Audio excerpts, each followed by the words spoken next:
Yes, Virginia, the Russians did hack into the environment of the 2016 US presidential election, and they did so in a powerfully uplifting manner. President Putin had addressed humanity via a world historic event that had brought an entire symphony orchestra into a previous war zone, into the very place where mass executions had been carried out prior to the liberation of the area from the murderous scourge of universal terrorism. President Putin spoke to the assembled audience of that world event via a television address, saying in essence, "I see this as remembrance for all victims of terror, no matter the place and crimes against humanity, and of course of hope, not just for the revival of Palmyra as a cultural asset of the whole of humanity, but for modern civilization from the horrible fate of international terrorism." With these words, President Putin voiced aloud what was already in most everyone's heart. He spoke the obvious.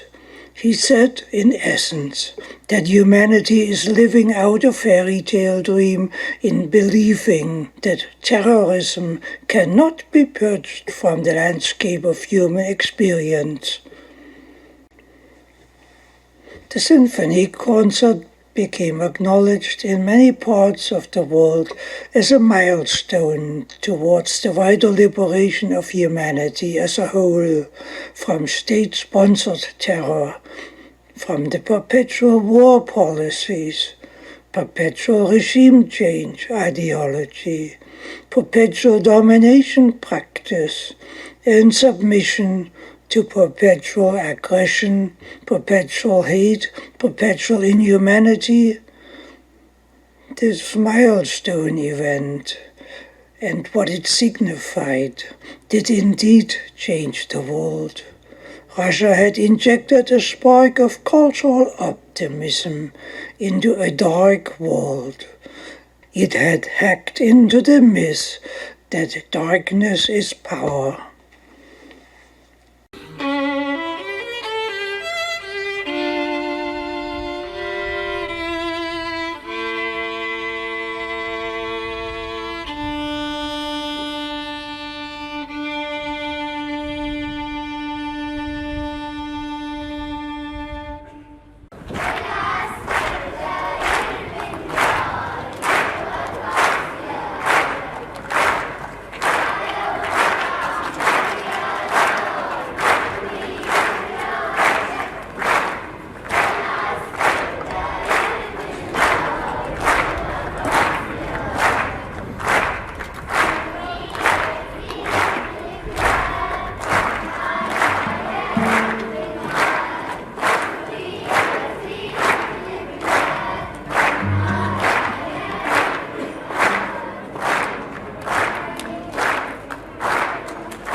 In a world awash with refugees from countries affected by the evils of terror, domination, war, destruction, and inhumanity, the demonstrated commitment by Russia to actively work for the revival of civilization had affected the world and had affected it in a big way.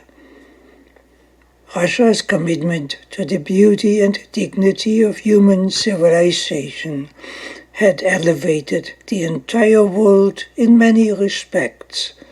It had brought a measure of light into the world. In so doing, it also affected the United States political environment. Russia's spark of light had hacked into it and had injected a measure of sanity into a political vacuum without hope. In this manner, Russia had acquired intangible effect. That's what the political masters had ignored as being impossible. It came as a surprise.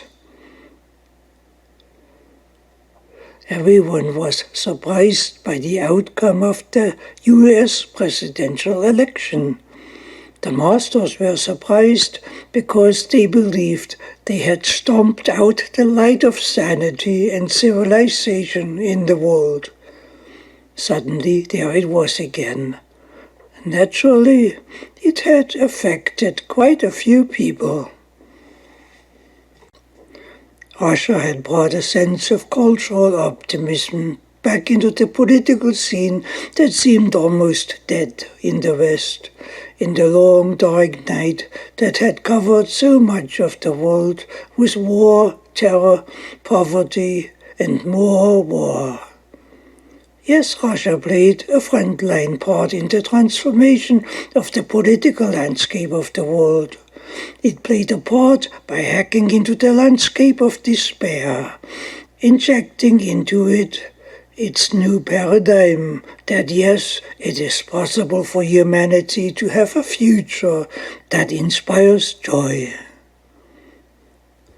This all by itself is worthy a celebration. And it was celebrated in Palmyra. It was also noted in America. It uplifted its political dynamics. The resulting new wave of cultural optimism apparently affected more than is being acknowledged or even recognized.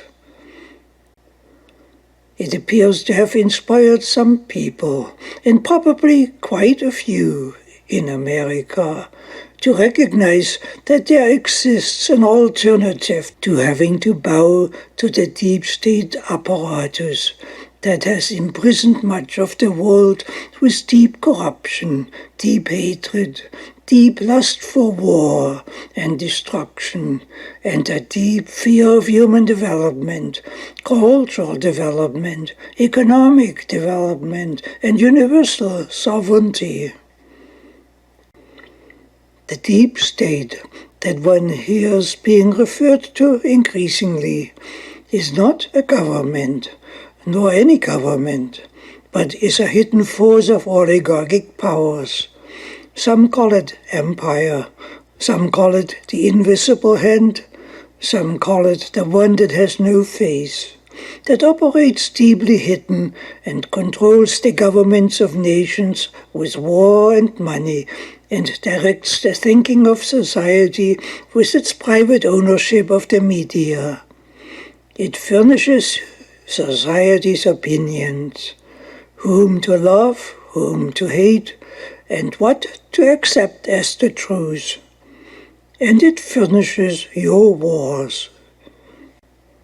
As the old saying goes, the first casualty in any war is the truth. Then keep in mind that the deep state is always at war with humanity and has been at war for a long time, both for the deep state's survival and for its profit. The controlled mass depopulation of the planet is one of the deep state's cherished goals, for which humanity is said to be a cancer on the earth, and a climate villain under the modern global warming doctrine, or is defined as basically evil, as Thomas Hobbes had described humanity during the dark ages of the early 1600s, in order to justify the 30 Years' War. The deep state system has become a psychological war machine against humanity. And yes, the deep state is a cancer in the fabric of civilization. But this is fading. The healing of civilization has begun. Humanity is in the process of healing its wound. Mankind is at a turning point towards a world that is free of deep state cancers. China is already past that point. China has begun to succeed. where the story of the historic Swan Lake Ballet tragically fails.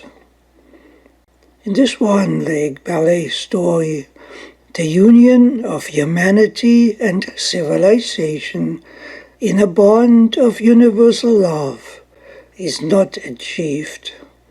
It stands as an ideal too great to come true. Thus the story still illustrates the Western world. Evil prevails, humanity dies, civilization remains out of reach. That's how the modern Swan Lake story ends. For China, the Swan Lake story merely signifies a challenge overcome and superseded with the dawning union of humanity and civilization in a bond of universal love. China has placed itself with its achievements in its pocket onto the world stage on September 4 to 5 at the G20 summit that it had hosted in its historic city, Hangzhou. Also note, so that nobody would miss the message, a medley of the Swan Lake dancing to Tchaikovsky's music was performed at the G20 opening. It was performed with the dancers dancing at the surface of a lake, dancing on the water, as it were. This was put onto the world stage by China, intermingled with traditional Chinese culture, a mere 2 months before the US presidential election. It demonstrated that the wind had turned into a new direction, a profoundly humanist direction. The new wind, combined with the changing climate in Palmyra by Russia, had evidently cleared some of the dense political smog that hung over the American election scene, which had obscured society's vision. Some people, seeing past the smog, may have asked themselves in America during the presidential election in 2016, who needs politics of perpetual wars? Who needs dreams of perpetual enemies? Who needs killing and maiming of people for regime change? People had asked themselves those questions already back in the mid-1600s. The outcome was the Peace of Westphalia in 1648, based on a higher sense of humanity and a commitment to support one another instead of tearing one another down. The commitment ended the 30 Years' War and established a new platform for civilization. History also tells us that the peace didn't last. New forms of the deep state system emerged that created new wars, new forms of terror, and new ideologies for hatred and depravity. The new wars were ever more openly wars for private profit and to destroy nations for profit. The Opium Wars against China were but an example. They forced the liberal looting of China and the white narcotics decimation from within, which nearly destroyed China. Today, after long strings of more wars and waves of hatred, the old questions are being asked again. Who needs war? Who needs terror? Can we get out of this trap? In this modern arena, aiming for the revival of civilization, Russia intervened and demonstrated to the world that terror can be defeated and war can be put aside with cooperation. It hacked into the old mentality of submission and hopelessness with a new vision for a human future. By Russia providing such answers with hope, more than a few people in the West may have inspired themselves to walk away from the deep state of degeneracy that had come to rule the political parties. Those who began to awaken may have changed ranks. They may have switched parties when they saw the faintest light of hope at the end, when they saw the faintest light at the end of the tunnel for America to have a future again, and likewise the world. This type of awakening tends to happen especially during election time, when the deep mire on the political landscape inspires despair in society. People become tired of seeing no hope, but seeing the stench praised as the pinnacle of civilization. Then someone comes along and says to the electorate, I can make America normal again. I can make it a greatly respected nation in the world again. I can make America to become loved again by Americans, by rebuilding the country for everyone, to be proud of it again. Such speeches would have sounded like Lincoln speaking, or Franklin Roosevelt, or John Kennedy. Anyone standing for election to become president on this type of platform, standing against the deep mire of the deep state, could have won. A dentist could have won if he had the financial resources to wage a campaign. Power lay in the streets. Somebody evidently did pick it up and ran with it, and surprised himself that he succeeded and gained respect in the world and respect for America. The deep state is evidently so deeply rotten on the whole scene that the stench stands out to leak through the corroded walls of the private clubs of the party's machines, or is being leaked out for political games. The political parties have been declared by the Supreme Court of the USA to be private clubs. When something leaks out through the closed doors of the clubs, few people are surprised by the smell. The stench is expected, especially during election time. The stench, therefore, doesn't alter elections. What shapes elections is the sparkle of cultural optimism, something that hasn't been seen for a long time since the moon landing project. Cultural optimism that the moon landing project has sparked around the world was begun to be murdered with the assassination of President Kennedy, and was subsequently drowned in the gore of the Vietnam War.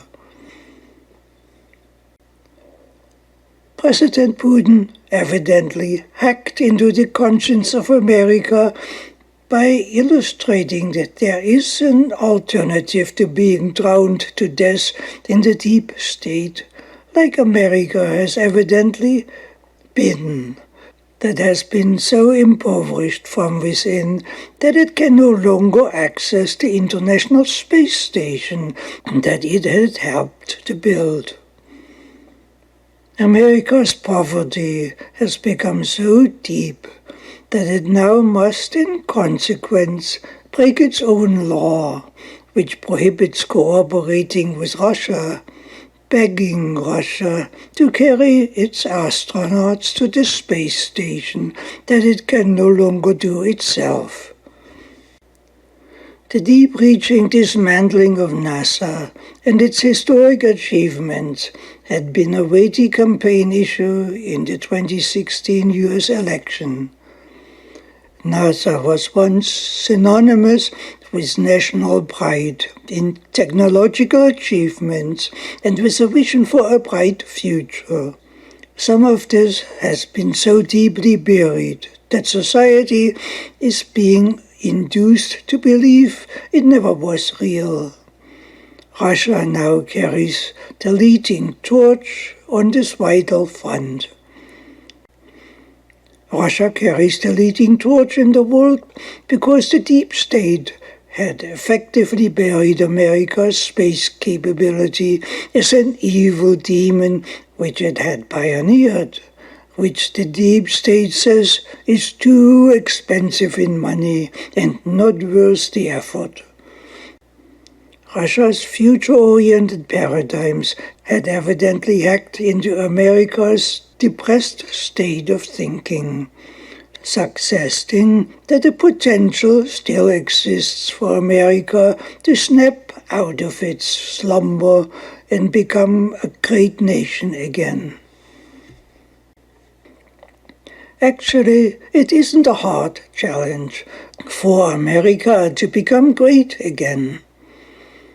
Any president who picks up power in the street and follows the historic course that had made America great in the past is assured the status of greatness for simply repairing America's decaying transportation infrastructure and for restoring sanity into the banking system, as did Franklin Roosevelt with the Glass-Steagall Act.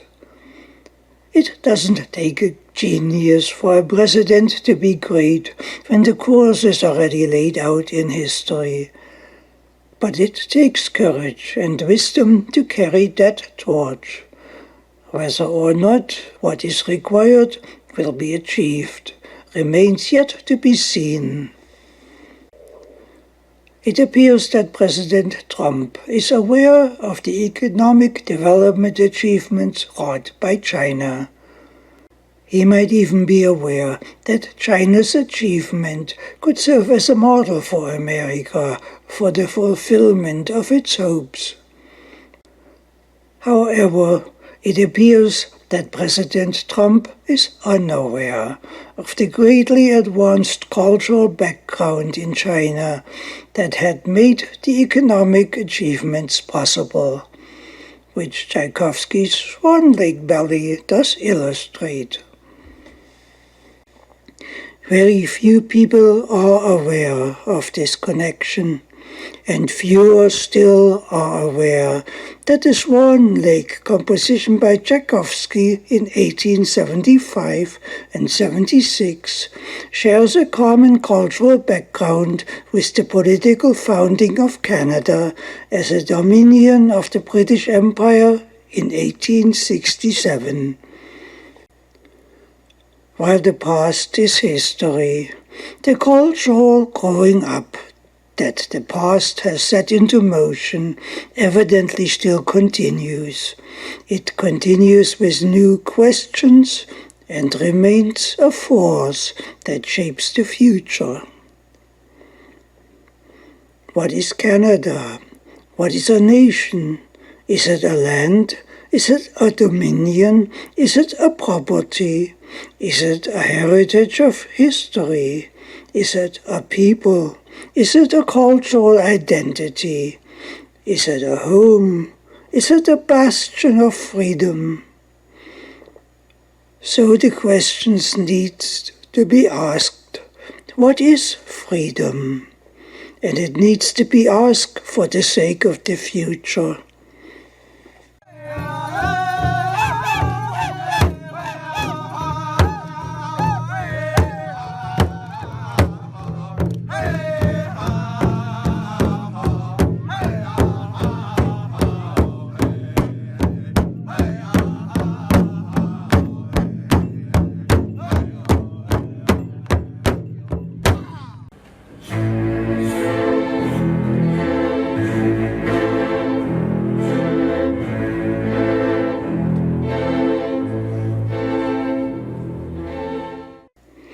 just as the liberation of Palmyra had changed the world with a new wind blowing from a new direction, so another cultural success story may have added significantly to the new wind that also touched America, though in a less dramatic manner.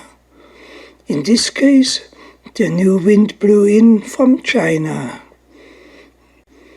A remarkable cultural gala celebration had been staged in China as the opening event of the 2016 G20 summit that China had hosted in the city of Hangzhou, just 2 months prior to the US presidential election.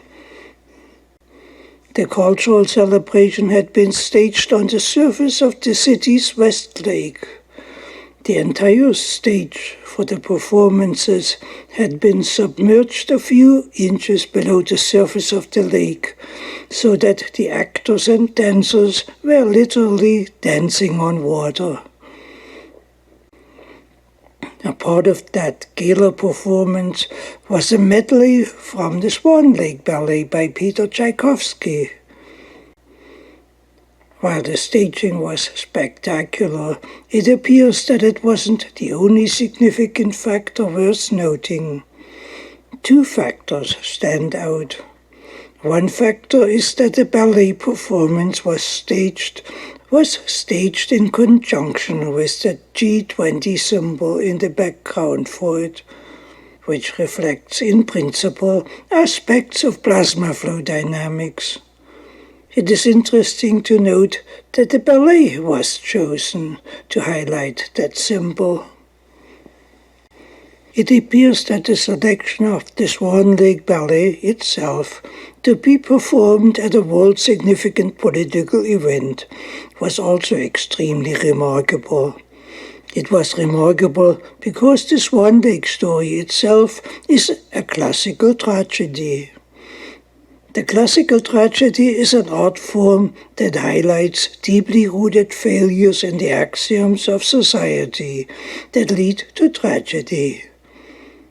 It is the purpose of this art form to inspire society to discover in itself how the tragedy could have been avoided in the story and might be avoided in the real world. In order to illustrate the principle, allow me to tell you the Swan Lake story as it was acted out in dance by the Staatsoper in Vienna in Austria in 2014.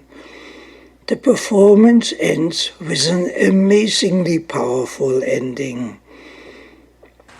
The Swan Lake story is the story of a prince who had come of age. His mother appears with a gift for him, a crossbow, and demands him to select a bride for himself and become married.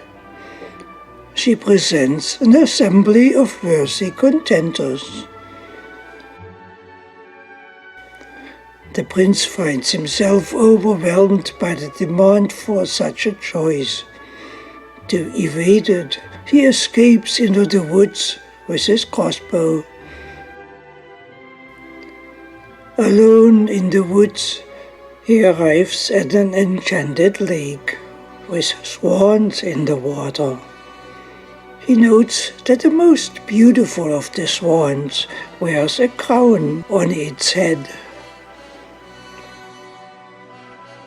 At dusk, the swan that caught his attention turns into a most beautiful woman, the loveliest he has ever seen. She reveals to him that an evil sorcerer, disguised as his own mentor, had turned her and other girls into swans, with a spell that can only be broken if a man who is pure in heart pledges his love to her. As the prince and his discovered love are about to embrace, the sorcerer intervenes and commands the swan maiden to retreat back onto the lake where the prince cannot reach her. He commands the princess beloved to dance with all the other swans, where she would blend in and become hidden. Nevertheless, he locates his love again, but he cannot break the spell. Longing for her, he departs while the swan maidens are dancing in anticipation for their liberation, which might be near. Back home in the royal hall, the prince's mother commands him again, this time more imperatively, to choose a bride. She arranges a party, a parade of suitors. During the processions, the sorcerer appears on the scene. He appears with his own daughter, disguised as the prince's beloved. Happily, the prince makes a decision and chooses her to be his bride. But as soon as the bond is sealed, he sees his actual beloved in a window. Shocked, he recognizes the betrayal that had been perpetrated. He leaves the hall and seeks out the real beloved, hoping to find her again. He returns to the lake. There he finds the swan maidens in sadness. He finds his beloved among them. He explains the trickery. She forgives them. They are united once again in joy, though with the bittersweet realization that the bliss cannot hold. As the sorcerer appears on the scene at the breaking of day, the prince is made to understand forcefully that his desired union is now no longer possible, as he is bound by his oath to be wed to the sorcerer's daughter, the black swan. The prince gestures that he would rather die than suffer this fate, and so he does, his wish is being fulfilled. The prince dies alone in this ending of the ballet. The ballet ending is choreographed variously in different renditions. In the original versions, the prince takes his beloved's hand, they both commit suicide together, they jump into the lake and drown, whereby the spell is broken and the remaining swans become human again. But in the rendering of the Swan Lake story by the Vienna State Opera, a more powerful ending is presented. In this ending, the beloved remains alive, but remains a swan. In the traditional ending, the spell is broken.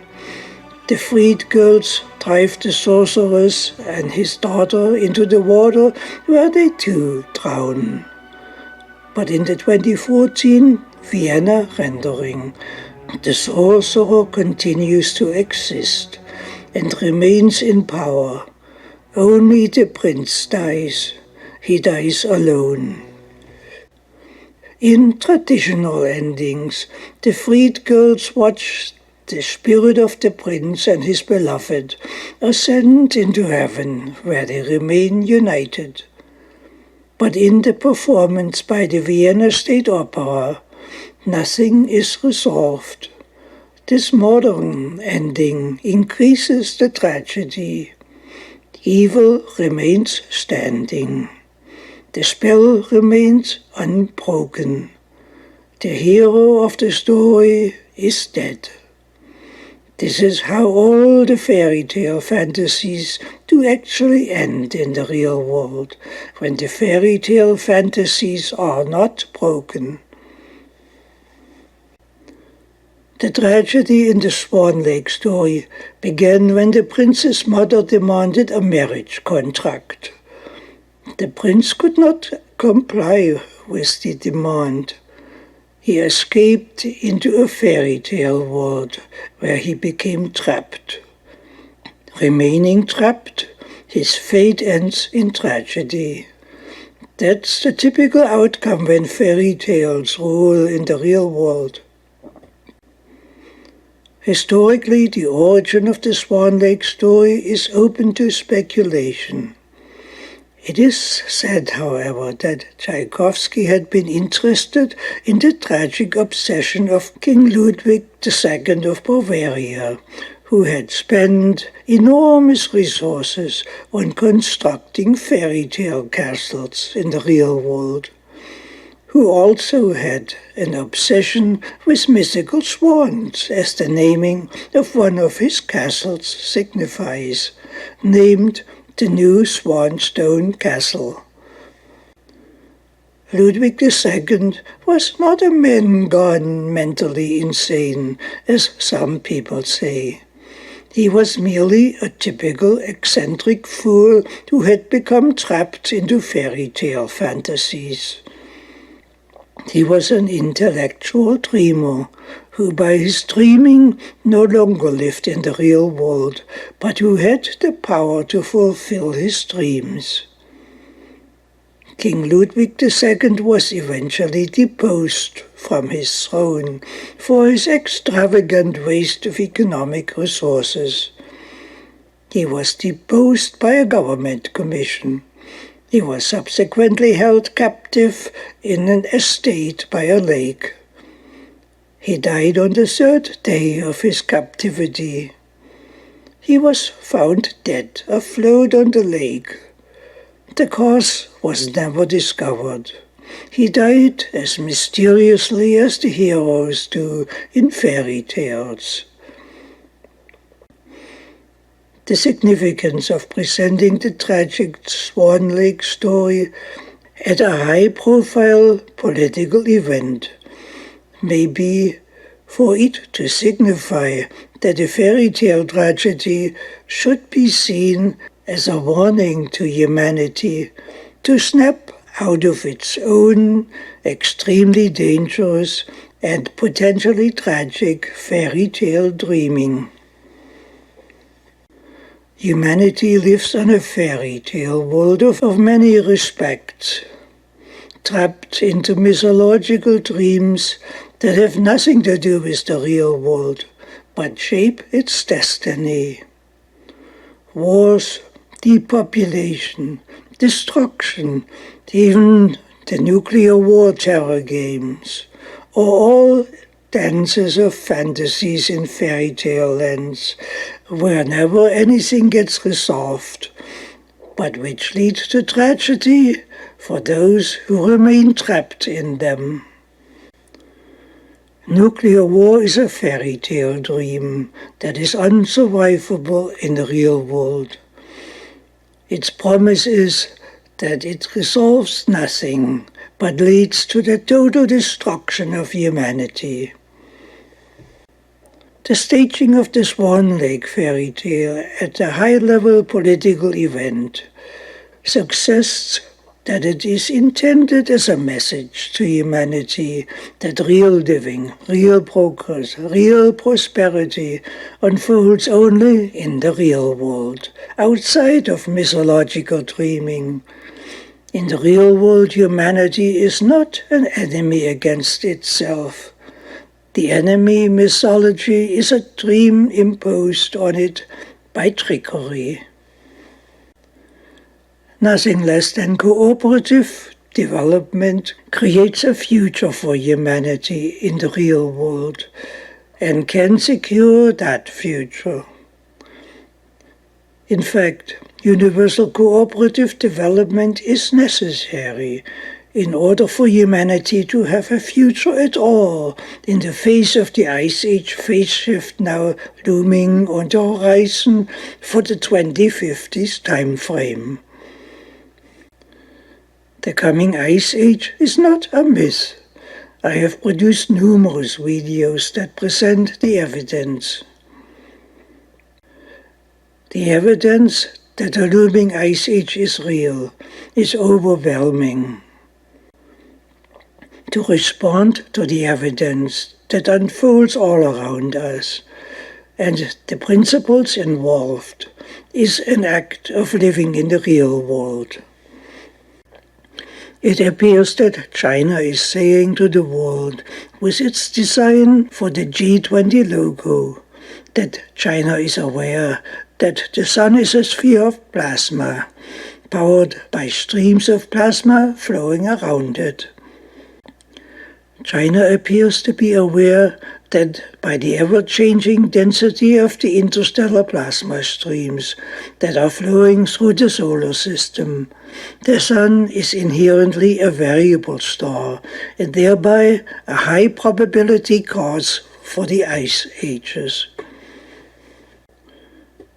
Further, by staging the gala performance onto a floating platform, China appears to be saying that it is aware that the restaging of the world for the near Ice Age future requires the relocation of much of humanity into the tropics, with much of it needing to be placed afloat across the equatorial seas for the lack of suitable land in the tropics. The triple fusion of staging Swan Lake at a political event and of staging it on a floating stage, and the staging of it against the background of the plasma flow symbol, appears to be China's way of saying that it is aware of how the wind blows into the direction of the new Ice Age, without actually having to say it. If one wanted to get the idea across that the world is living in a fairy tale by believing that the current interglacial will never end, then one would be hard-pressed to come up with a more powerful set of symbols than those presented by China during its hosting of the G20 World event in Hangzhou. Each symbol by itself might be seen as insignificant, but in combination, and them being presented prominently at a world event, the symbols become highly significant as pointers towards a future that promises doom if it is not prepared for, but also promises the brightest future yet imagined if the challenge is responded to. This response would happen when the dreaming ends that the next ice age is still far distant. Inversely, if the dreaming doesn't end, doom awaits humanity. The potential for both the grand doom or a renaissance is contained within the Swan Lake story itself. If one looks at the story with a wider field of vision, the story presents itself as a story about two different types of unions. The mother of the prince seeks a contract, a union by contract. As the queen, she wants an oligarchic marriage for her son, built on a contract of ownership. The prince shies away from this very thought.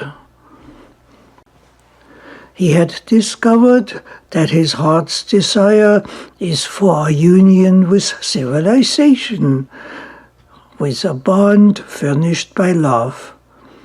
His beloved is civilization, the highest prize, and love is the path of becoming united with it.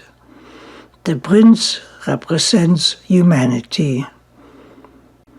He is looking for a type of marriage that is not known in the deep state, nor is possible there. He instinctively knows that he can only find the freedom for such a union in the wide arena of the real world, far away from the deep state palace where the very thought of civilization is artfully kept out of sight and functionally blocked. In the story, the union of humanity with civilization is blocked. It is blocked by the spell of the sorcerer, the spell of the elite that arrogantly demands to be obeyed. The spell can only be broken by universal love.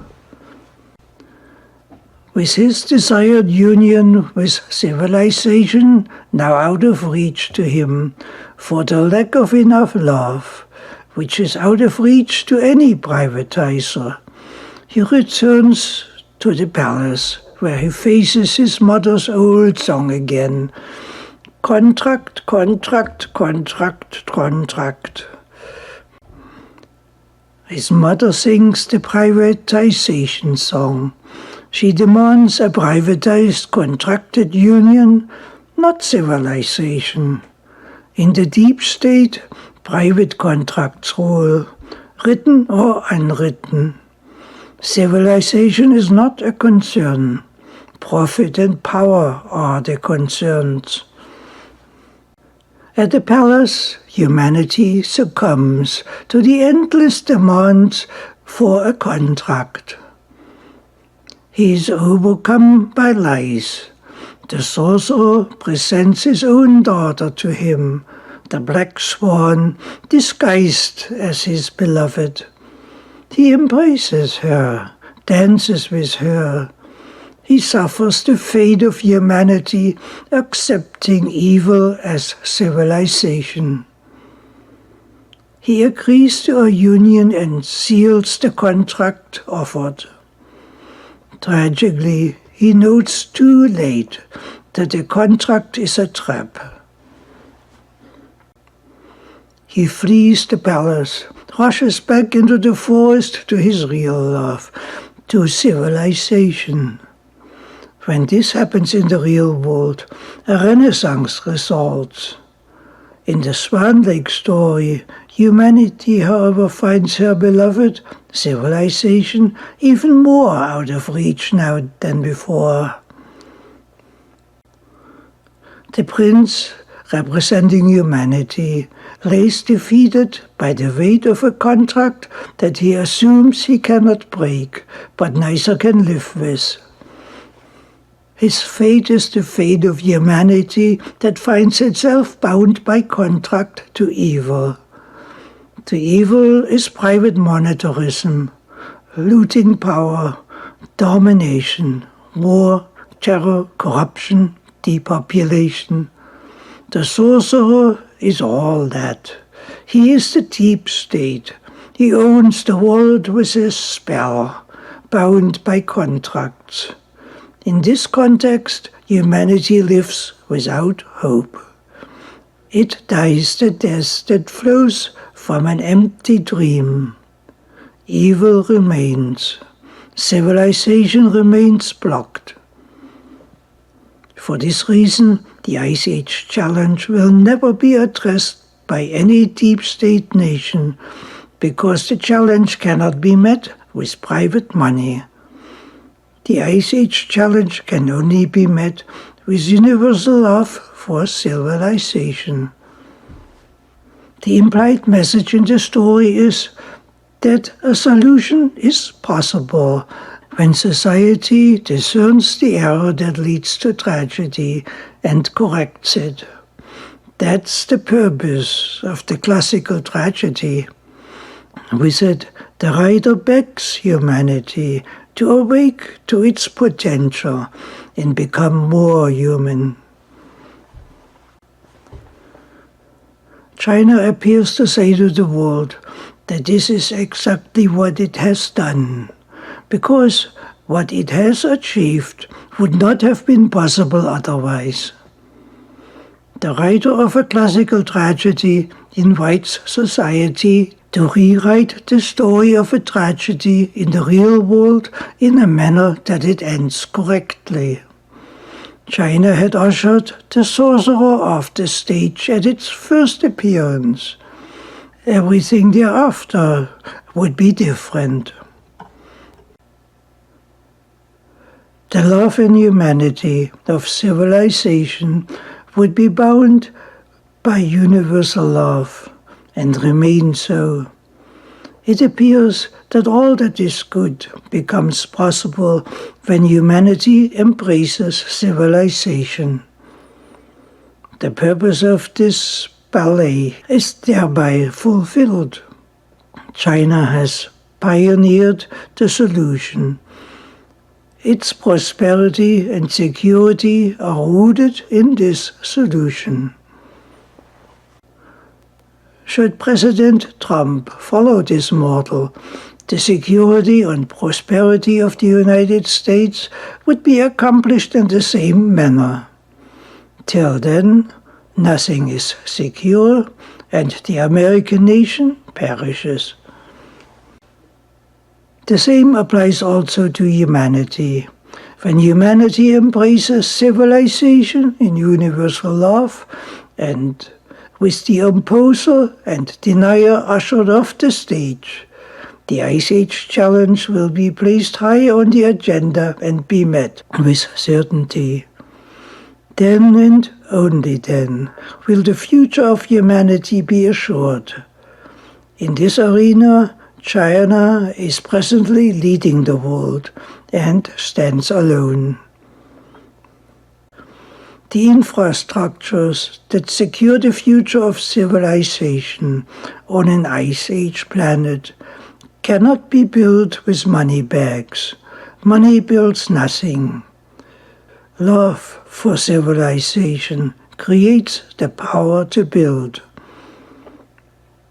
The message for the Swan Lake story is an interesting one, as it tells us that civilization is an idea, not something that we created through economic accretion, but is an absolute that is complete, which we embrace naturally on the wings of universal love.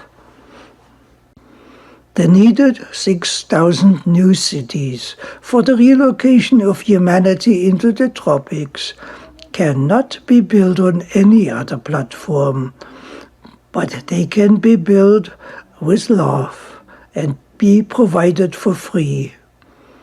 The path of universal love secures civilization. It is the path that ushers the deep state off the stage. Anything less offers no hope. China qualifies on this count. It gets the ball rolling. It is a free nation, but it cannot fulfill the task alone.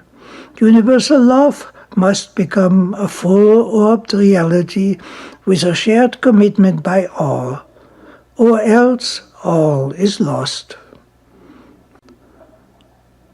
Universal love means love for truth, love for humanity, love for the creative and productive power of the human being. China has made this discovery. Its love extends profoundly, also to its children. China values its children. It sees in its eyes the future of the nation and of the world. It protects its children, and as it does, it lets its love for them pave the path to the grandeur and the wonders of our humanity.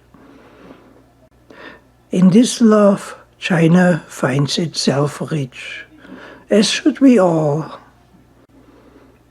With this love, the East hacks into the West with an example for the healing that is required in the West.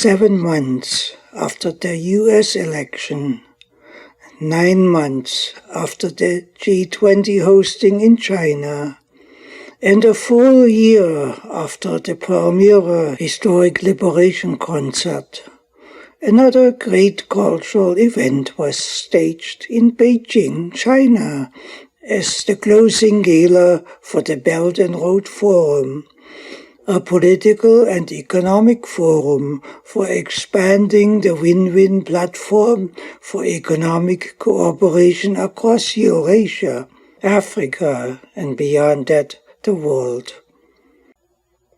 The closing gala event was convened in the National Center for the Performing Arts in Beijing, a place barely sufficient for the Belt and Road Forum's closing gala event.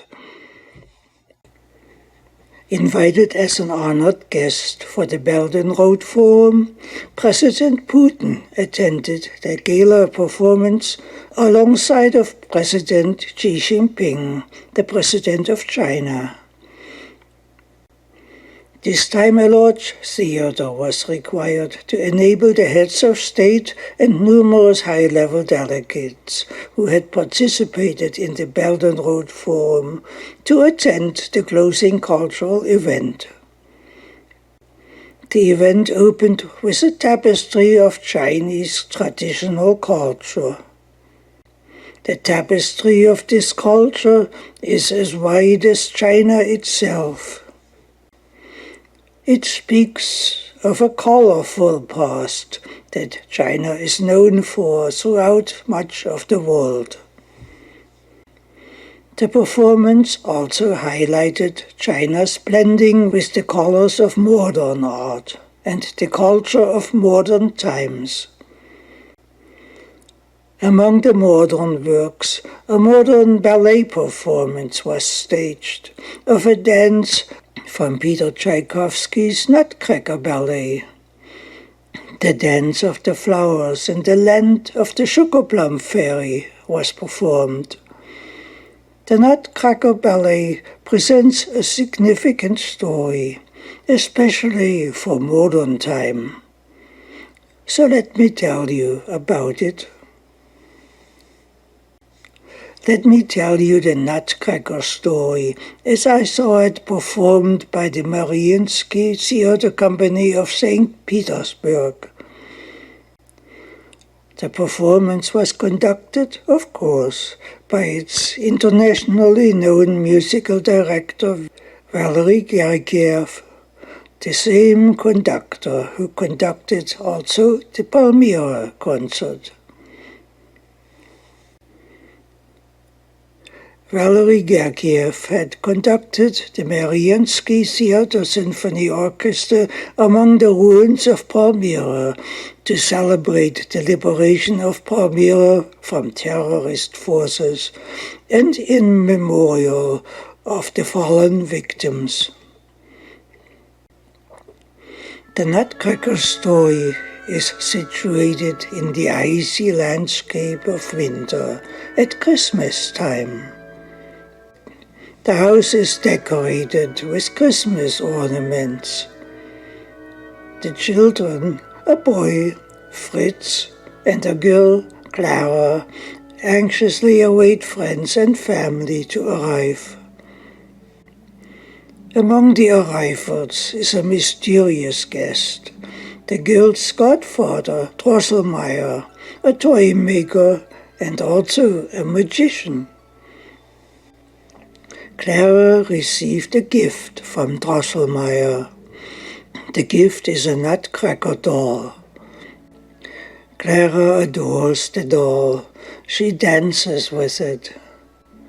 As her brother Fritz tries to snatch it from her, the toy is broken. It comes apart in 2 halves. Of course, Drosselmeyer heals the injured Nutcracker. And so, joyous again, the girl and the Drosselmeyer dance with it. In order to keep the Nutcracker safe, Clara takes him to bed with her.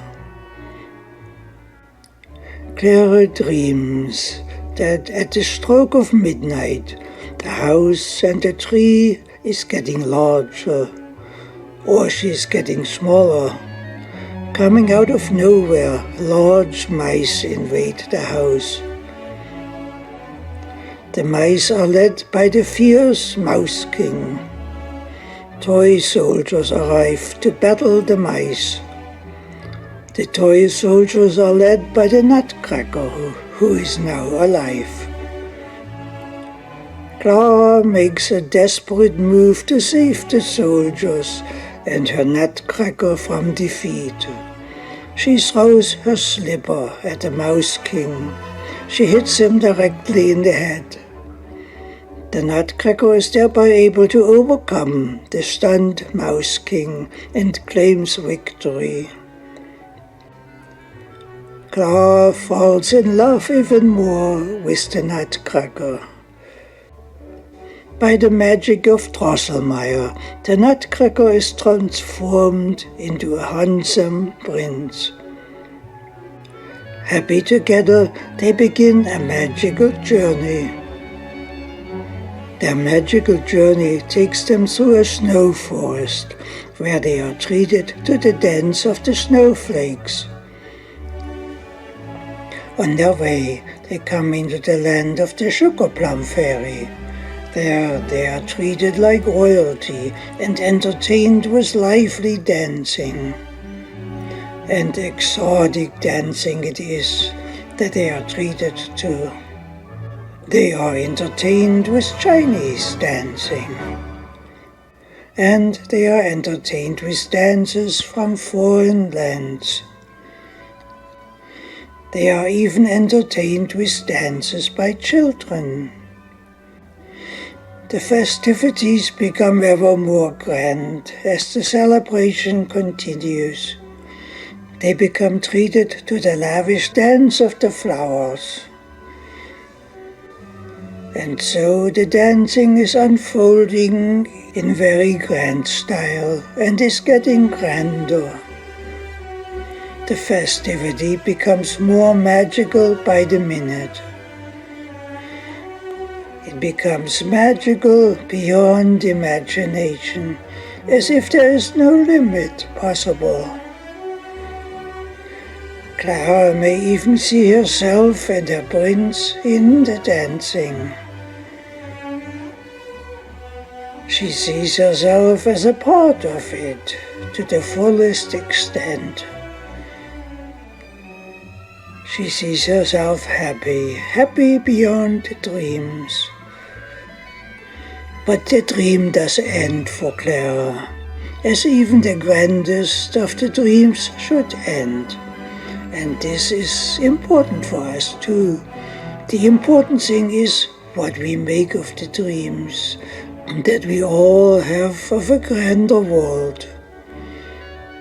Do we see the dreams as landscapes of the impossible? Or do we see them as visions of potentials that can be developed and be realized in the real world, setting up a kind of tall standard for one to live up to? When Clara awakes, her grandiose dream ends. She finds herself a child again, with a Nutcracker doll in her arms. She dances with him joyously. It is interesting to note that this ending departs from the traditional endings for the ballet. In traditional endings, Clara and her prince depart from the Sugar Plum Land in a magical sleigh with a fantastic farewell cheering them on towards ever more dreams without end. But this is not the ending that we see in the St. Petersburg performance by the Beijing Theater. In this rendering, the dream ends abruptly.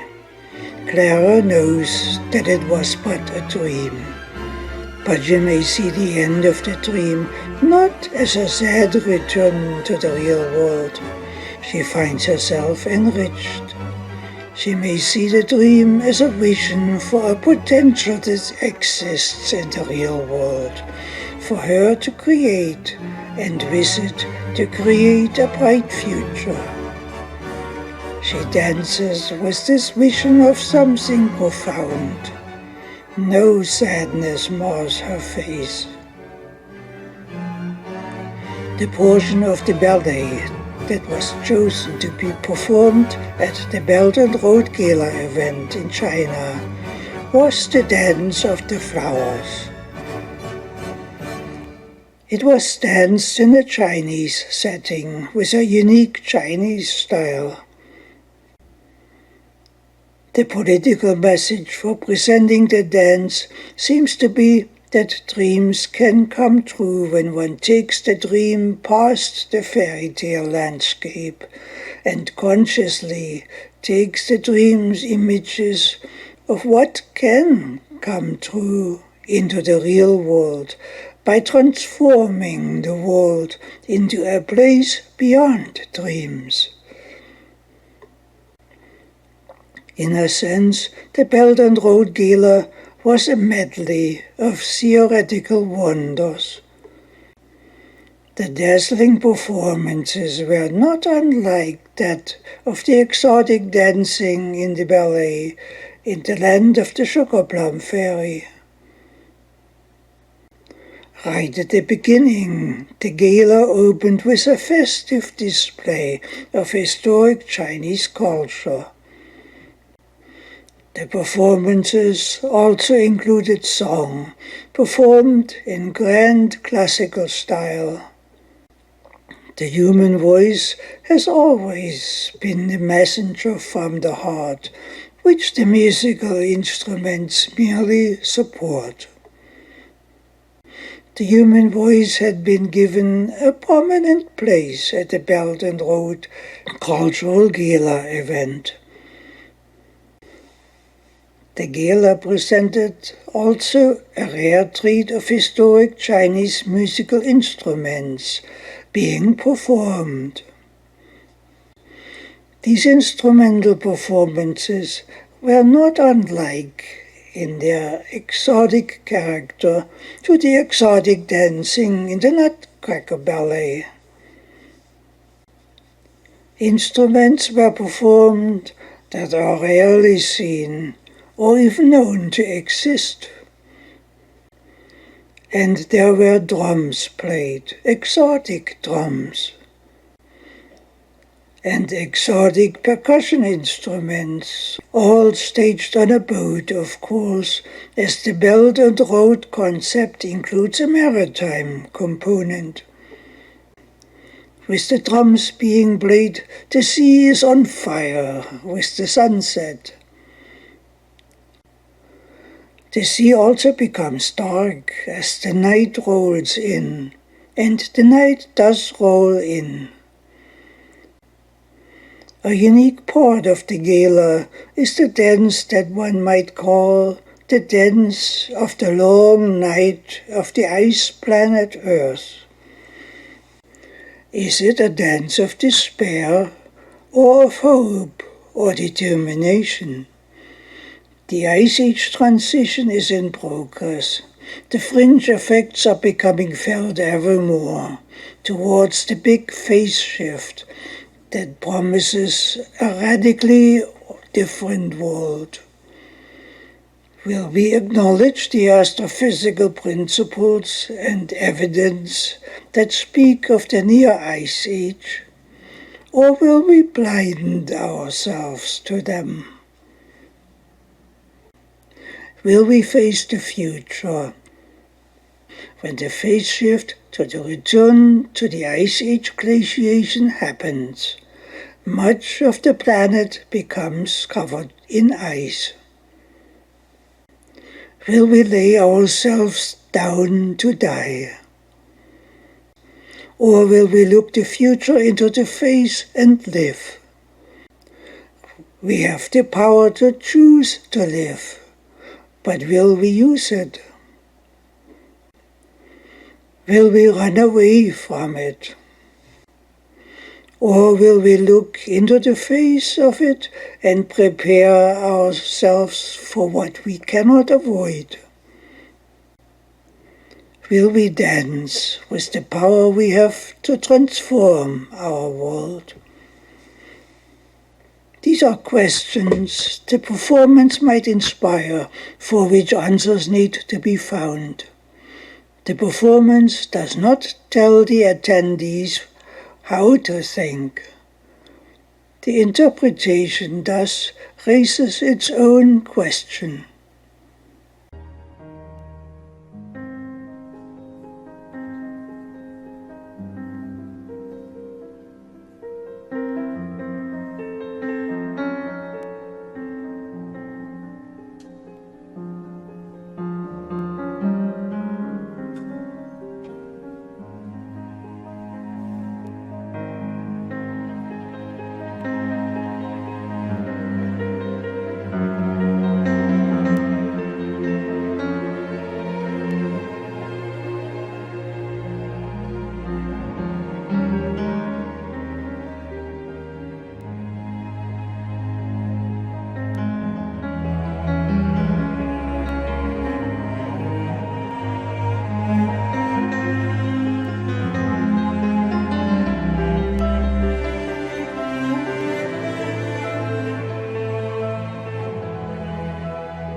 Is China aware of the Ice Age challenge? Is it trying to inspire the world with its political event into the world asking itself these critical questions? Do we really face an Ice Age future in the near term, as the numerous forms of evidence suggest that I have presented in numerous exploration videos? The possibility exists. In the gala performance, a piano recital is presented with numerous background images of Chinese historic culture. The background images also include modern art. And one image of this art is of the Great Wall of China set in a landscape of ice and snow. In this context, it becomes interesting to note that the background image for the ballet dance from the Nutcracker ballet has the symbol of the G20 logo incorporated prominently. The G20 logo appears to be symbolic of interstellar plasma flowing around the Sun, which is an integral part of the plasma universe theory and the only rational basis for recognizing our Sun as a variable star. The combination creates a powerful scientific platform for understanding the Ice Age dynamics and the phase shift to it that ushers in the transition from the interglacial Sun to the lesser Sun of the glaciation period on Earth that have dominated 85% of the last 500,000 years that we have records from, embedded in the Antarctic ice sheet.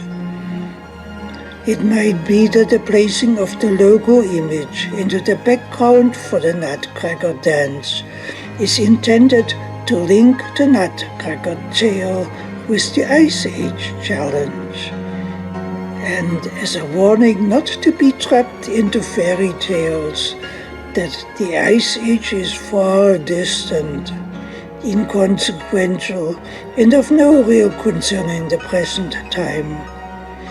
This dream should end as sharply as the dreaming ends in the Nutcracker ballet, in the Mariinsky theater version. If the dreaming of the distant Ice Age is not broken, the real world will die in the dreaming. But if it is broken in the manner as the dreaming ends in the Nutcracker ballet, then it will inspire an enthusiastic rebuilding of the world. Now, with all that said, the Nutcracker story is still only half told. The real story doesn't end at this stage. The real story just begins here.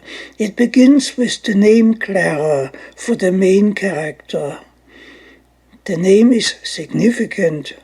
The name Clara in the Nutcracker story appears to refer to Clara Schumann, the great woman pianist and composer of music in the mid-1800s.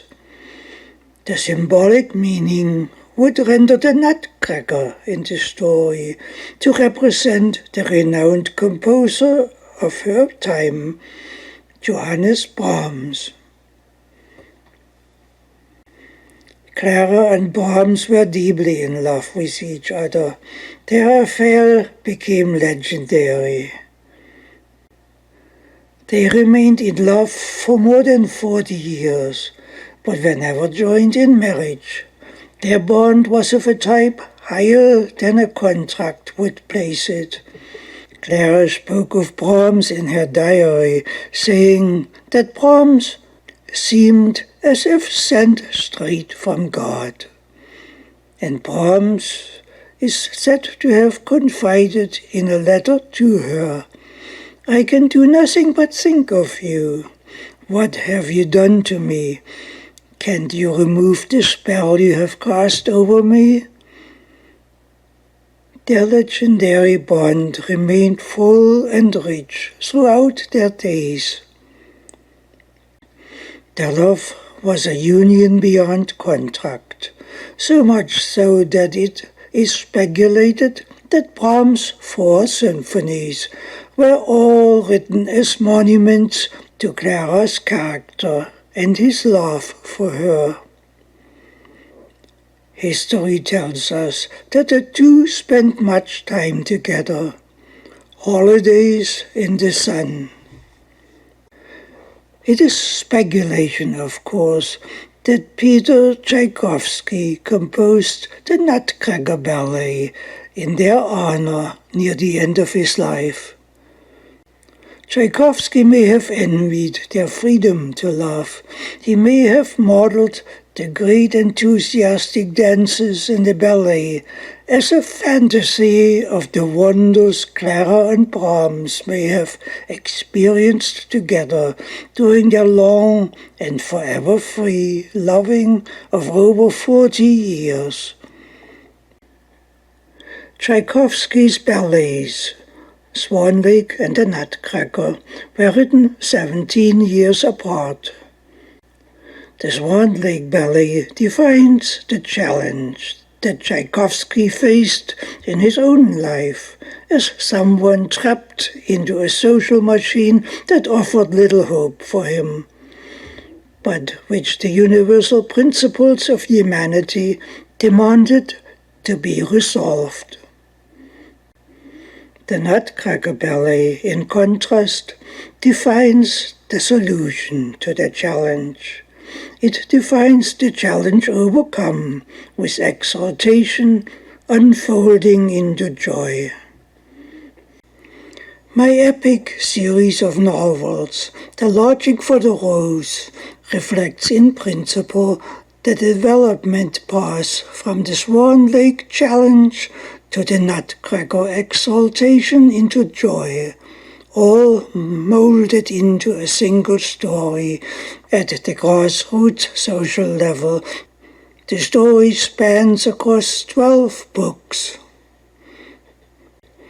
The first 6 books develop the Swan Lake challenge and its numerous intertwined political aspects.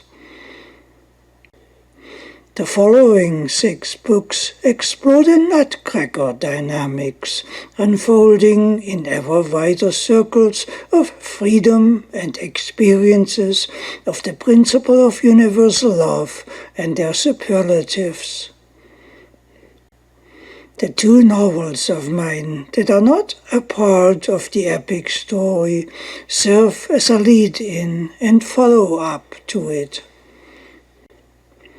The historians are wrong who suggest that Tchaikovsky committed suicide over what they see as his perceived impotence in dealing with society's sneering at his wider sexual orientation that society itself had tied itself into knots over. A man of the stature of Tchaikovsky, who had gained his freedom from the small-minded scene, who had discovered the Clara Brahms principle of universal freedom, and had written the immensely exuberant Nutcracker ballet about it, is far beyond the stage of the smallness at heart that society as a whole was committing intellectual suicide over, socially and politically, as it still does in so many ways.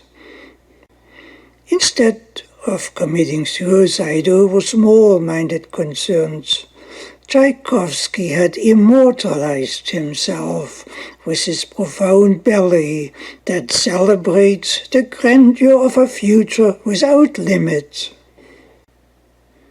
The ending of the Belt and Road Gala performance was enthusiastic to the extreme. It still inspires cultural optimism in the extreme. It is easy to recognize when cultural optimism comes to the fore again, because when this happens, the children begin to sing, and everyone likewise with them. The children sing enthusiastically at the end of the gala of the Belt and Road Forum, because they have something to sing about. Their voices seemed to be carried by visions of a grand future that is more than just an empty promise, but is substantial according to what they already experience. All cultures seemed to be represented by the children, and they did sing enthusiastically. One might call this optimism for our future, the beginning of the great dancing to unfold in the future of the ice planet that the Earth will become when the Ice Age phase shift happens sometime in the 2050s. By then, we will be dancing in the style of Clara and Brahms, free and grand, and surpass it as we should. If this was the type of message that China had intended for its delegates to take home from the Belt and Road Forum, is unknown. This may have been too much to hope for, but it may have signaled that the beginning for something great is unfolding. There is one idea that China champions above all, which is its policy for win-win worldwide economic cooperation. The policy was launched in 2013 by President Xi Jinping as the Belt and Road Initiative. The project is now far out of the starting gate. It is beginning to mature. President Xi Jinping seemed pleased with the way the Belt and Forum ended. The US President Trump should have been there. He had been invited to participate. He declined. At that time frame, President Trump undertook a world tour to the leaders of the major religions, organizing for his own new American paradigm for freeing the world from terrorism. President Trump appears to be saying to the world, stop this terrorism, stop financing it, stop supporting it, stop arming it, Get out of this game. We are no longer playing this game. What will come out of this movement cannot be forecast. It has begun to move on many fronts now, moved by many seemingly insignificant forces that are set on a course of changing the world. Both China and Russia have played a major role in driving this movement forward. President Trump was elected in the flow of this movement. As a new boy on the block, he is not immune to making mistakes. But is President Trump a stooge of the deep dreaming, deep state, deep corruption machine that has its sword on the throat of civilization with nuclear war threats, support of terror, while dreaming of depopulation? Definitely not. The world has changed immensely in that single year between the Palmyra concert and the Belt and Road Forum. The future, of course, will likely continue to be shaped by the direction that Russia and China, who are the pioneering leaders in the world at the present time, prepare the ground for it. How soon the USA will uplift itself into this lateral landscape where reality rules cannot be forecast. It could happen fast. It could happen tomorrow. When the dreaming ends, amazing achievements can be accomplished.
The G20 of 2016 was designed to pry the door open towards the potential of the future. Inversely, the G20 of 2017 appears to be designed to prevent that future. The symbol of its logo is the symbol of a self-tightening knot that reflects the typical objective of a deep state rally. As such, the symbol represents in hidden form the functioning of a noose in action, an unwise choice. Or was it intentional? The symbol of a self-tightening knot, or a self-tightening noose, doesn't represent the principle of lateral cooperative economic development or fair trade relationships. It represents the opposite. It doesn't represent the dynamics of healing and the dynamics of freedom. Nevertheless, some aspects of healing will likely be accomplished at the 2017 G20 summit because the process of healing the world has already begun. It's underway. The noose around the world is slowly becoming untied. The evidence that a healing is in progress is illustrated to some degree by the election of Donald Trump to the highest post of the United States of America. The world was surprised because it doesn't see the healing of America happening, which itself was but an element of the general healing of the world, a step away from war, terror, lies, hate, sanctions, corruptions, deindustrialization, economic collapse, financial looting, and aggressions for regime change. Society was sick of these. It wanted its life back. It wanted a healing. Donald Trump spoke the magic words, "I can make America great again." He didn't cause the healing of the world to begin and take off. He simply moved with it. The American electorate moved with it. As the result, something happened that the experts couldn't understand. When a crisis is seen as an opportunity for healing, it can be healed. The experts saw the darkness that had been brought upon the world as an absolute, that nothing can change. That's where the experts failed, because darkness is never absolute. It is merely a lack of light. It is an invitation, an opportunity to bring light into it.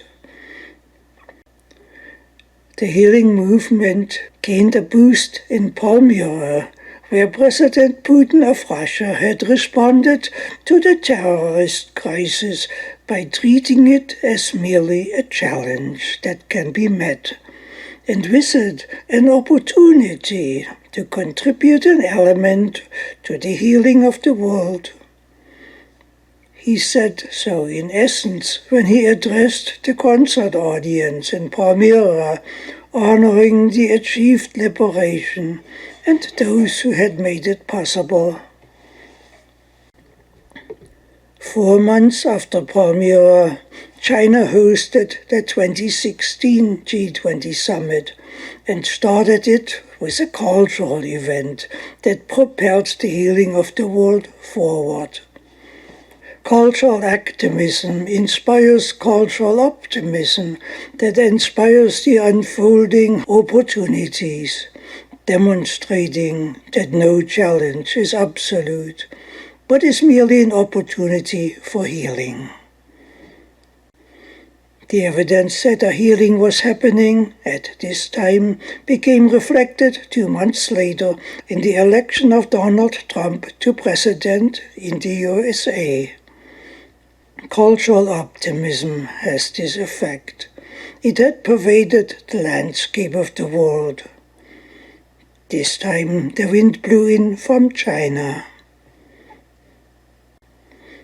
When the G20 summit meets again in July of 2017, it meets against the background of this healing of the world that has been achieved, regardless of how much the healing in progress is being disputed.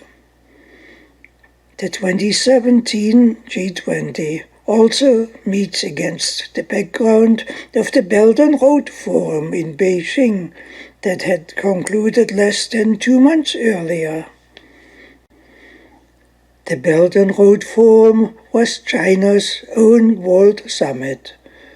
It put the win-win principle onto the world map that reflects the great historic principle of the Treaty of Westphalia, the greatest healing principle applied in history that became the foundation for civilization. When the Hamburg G20 summit meets less than 2 months later, the summit meets against a background that never existed before. It meets against a background of accomplished healing and the ongoing dynamics of healing. While this established background will likely be ignored, especially officially, and even denied to exist, the established background does nevertheless exist and will shape the proceedings of the 2017 summit and all summits thereafter, just as the healing effect has already shaped the world, including the US election outcome. The world has changed. The healing dynamics already accomplished are bound to continue and shape the future. Of course, the healing of the world that has already been accomplished is also bound to cause problems. Most of the deep state nations of the world have been coerced not to wish to see a healing, as this would dissolve the deep state system that dominates them. Instead, they aim to tie the noose tighter around the targeted nations for increased profits, increased looting, increased domination, increased poverty. How much of these aims will succeed remains yet to be seen.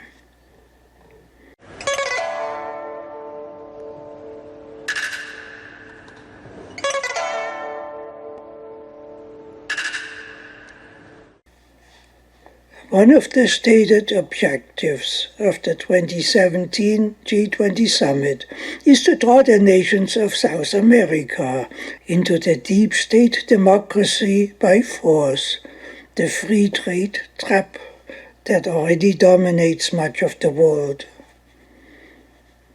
Free trade is a policy of trade controlled by international market forces, in which the country's governments do not have the power to restrict imports from or exports to other countries. Fair trade happens freely for its mutually beneficial quality.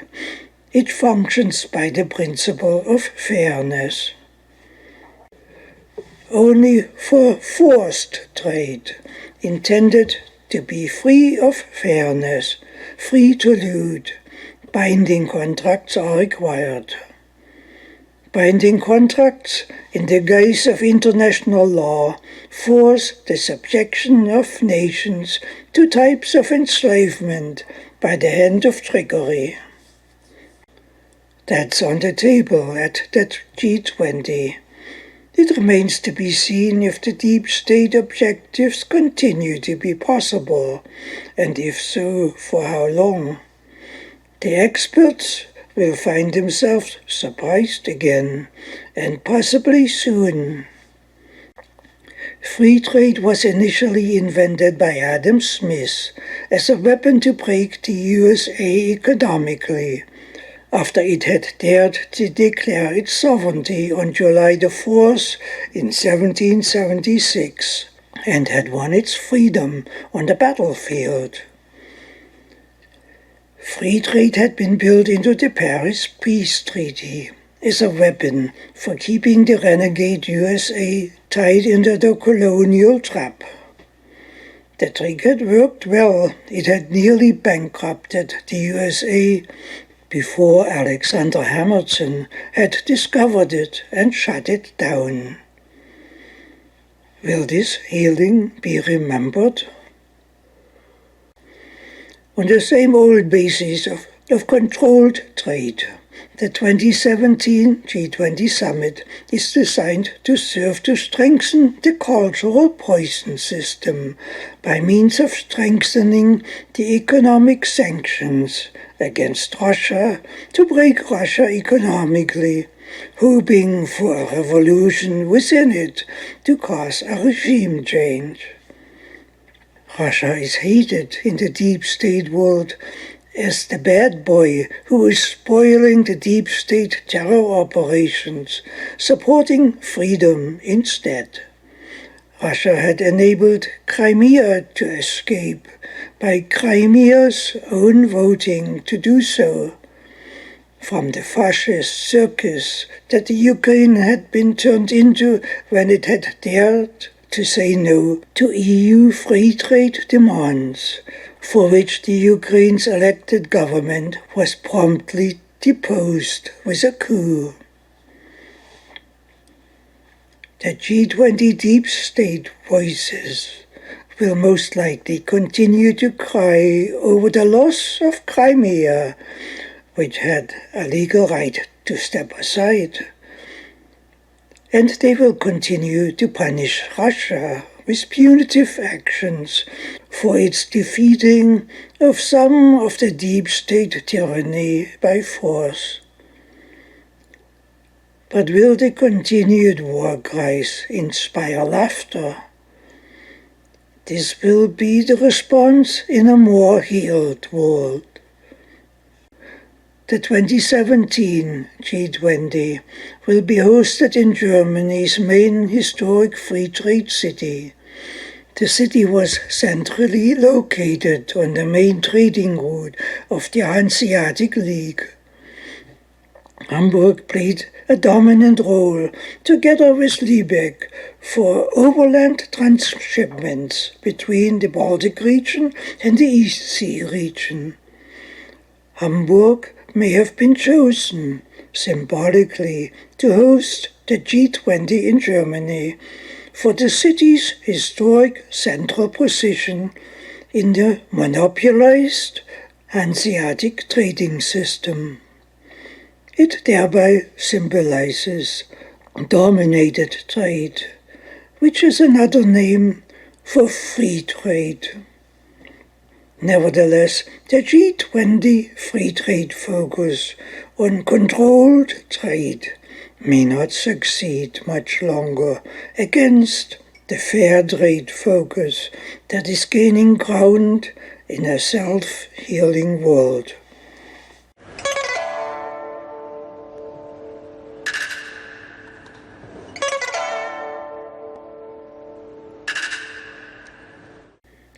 Historically, the G20 summits had their functionality designed to serve a unilateral world structure.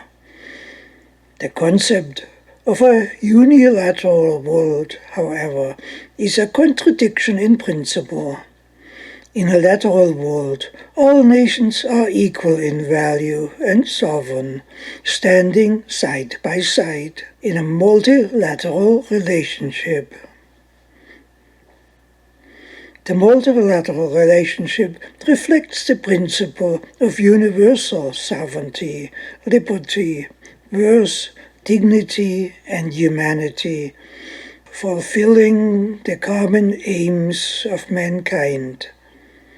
Such an inherently cooperative relationship necessarily creates a rich and secure world for all, as a matter of principle. The resulting equality-based relationship defines the lateral world. The result is necessarily multilateral. A unilateral structure is not possible.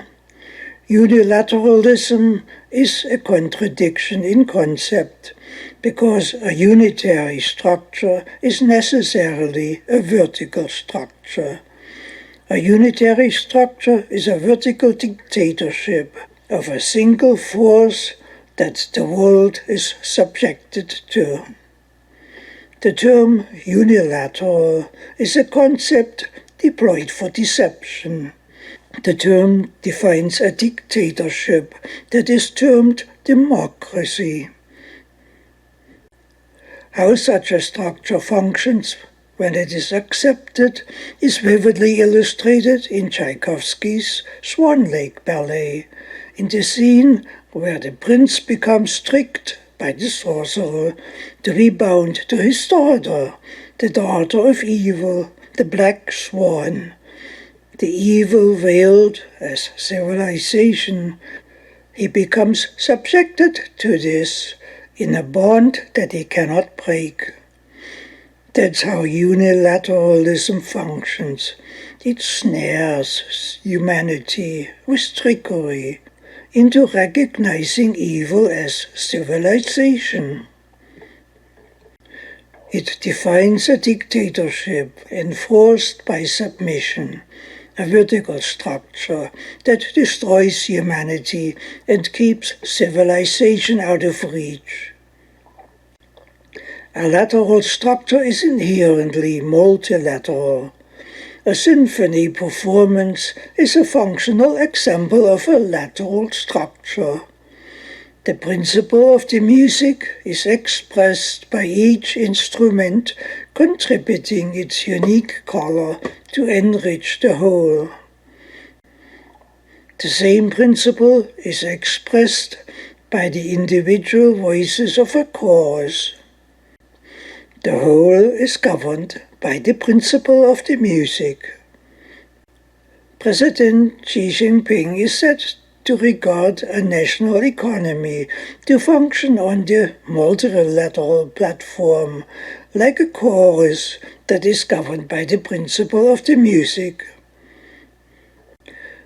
One day, the G20 summits will function on the multilateral platform on which humanity achieves civilization. Until this union is achieved, the G20 summits, as most governmental structures, will function in the form of a unitary dictatorship ruled by the deep state, the sorcerer, misnamed a democracy. Tchaikovsky appears to be saying with his ballet, in many ways, that until the multilateral platform is established and functions, civilization and humanity cannot unite. This means that the future of humanity remains an impossible dream until the deep state is ushered off the stage by a higher sense of what humanity is and ceases to rule. Tchaikovsky understood this even long before nuclear bombs were invented, which do doom our very existence for as long as they exist, and the forces that breed them. With his powerful dramatization, Tchaikovsky aims to inspire society to achieve whatever is necessary to lift itself out of the environment of its self-assured doom. The healing of society involves a discovery of itself as a multilateral unity. The process has begun to be happening. President Xi Jinping is not a unitary man. He has helped lift China out of the deep state trap and advanced it on the path of universal economic development. the lateral path. The result is that the uplifted economy of China has lifted 700 million people out of poverty in the post-deep state era, while the West is collapsing into poverty and despair. Nor is President Putin a unitary man. He rescued Russia from the near-total destruction by the Western mafia's economic shock therapy looting. Neither is President Trump a unitary man. While his particular tone in the lateral symphony remains yet to be discovered, even by himself, he has the potential to play a profound contributory role in the multilateral world. The meeting of these three men at the sideline of the G20 in Hamburg has the potential to totally alter the direction the world is moving in, and thereby uplift the character of the G20 itself far above its historic role. How much of that potential will be realized may never be known.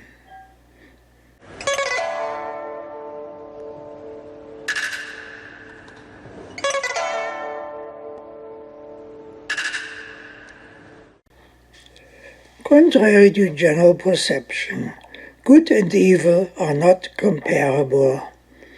Good is the result of creative and productive principles being implemented.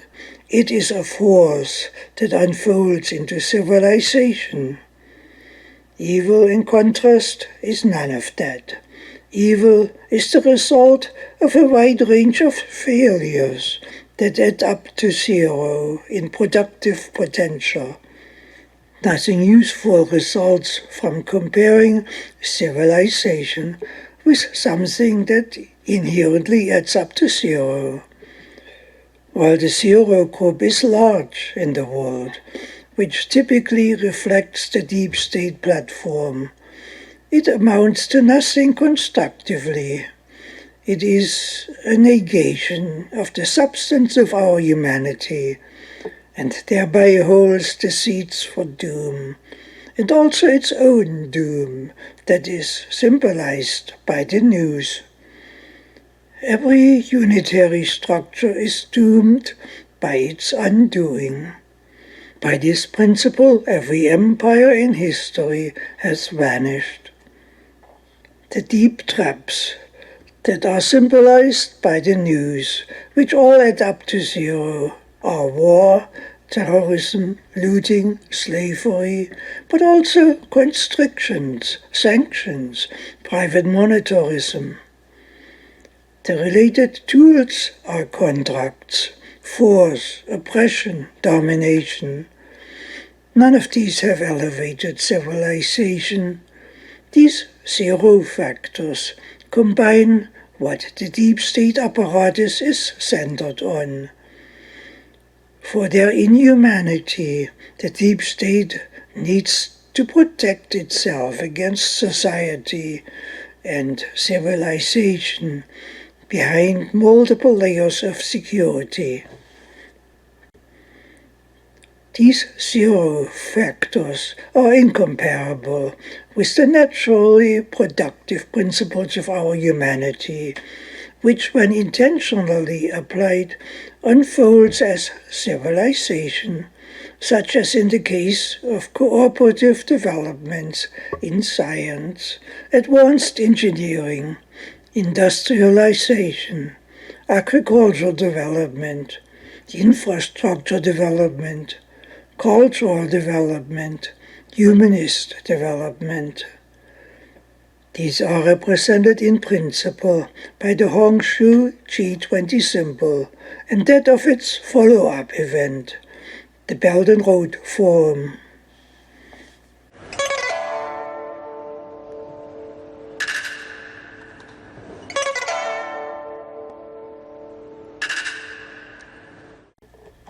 Historically, the G20 arena has functioned as a unitary political warfare stage, where the dictates of the year were placed onto the table. It appears that in recent times, more and more nations have stepped away from the zero-sum deep state system. This wasn't done by choice, but out of necessity for these nations to survive, because the zero-sum system has nothing to offer except pain. Russia stepped away early in its defense against terrorism, economic looting, and existential war threats. It stands prominently now in defense of the sovereignty of nations under the umbrella of international law and cooperative economics. China's Belt and Road Forum, modeled on the ancient Silk Road for its cooperative trading with the lateral world, unfolds from Xi Jinping's initiative to foster cooperative win-win associations among the nations of Eurasia, building up multiple belts of prosperity in the process, in fulfilling the common aims of mankind. The G20 has thereby become a self-transforming arena with the emergence of free nations and a platform that is typified by the Nutcracker ballet's grand dances. In this transforming scene, the remaining deep state nations stand in conflict with themselves, as is typified by the Swan Lake ballet. The ballet poses a difficult challenge to society to step away from unitary entrapment, to thereby become free to embrace civilization. The USA is at the transition stage. It wants to be free. It wants to be a free state. It idealizes grand solutions, but it finds its hands tied by the deep state apparatus operating from within against its aspirations.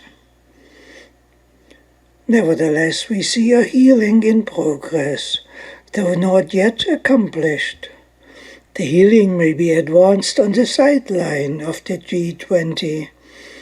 If it succeeds, President Trump may be on the path of becoming the greatest US president of all times by lifting the USA into a multilateral world, a world without nukes, without war, with universal cooperative development, without poverty, without terror.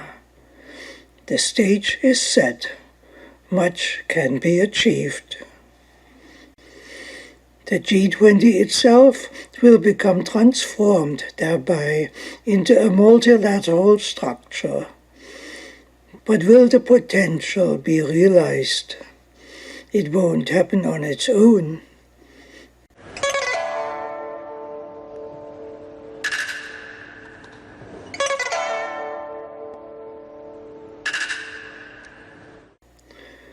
On the unitary stage, the USA is not allowed to exit. This is typical for any unitary state. When the American nation voted to exit from the deep state's war policies, poverty and hopelessness, the nation's elected president became furiously attacked from the very first day on, with slanders, lies, sabotage, attempts to impeach, and even with calls for his assassination. The deep state press became saturated with these types of attacks, and still is, especially in Europe, where the deep state has deep roots.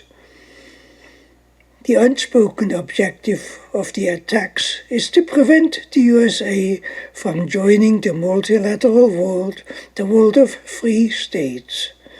The free states find their freedom expressed in cooperating with one another for grand solutions to fulfill the common aims of mankind.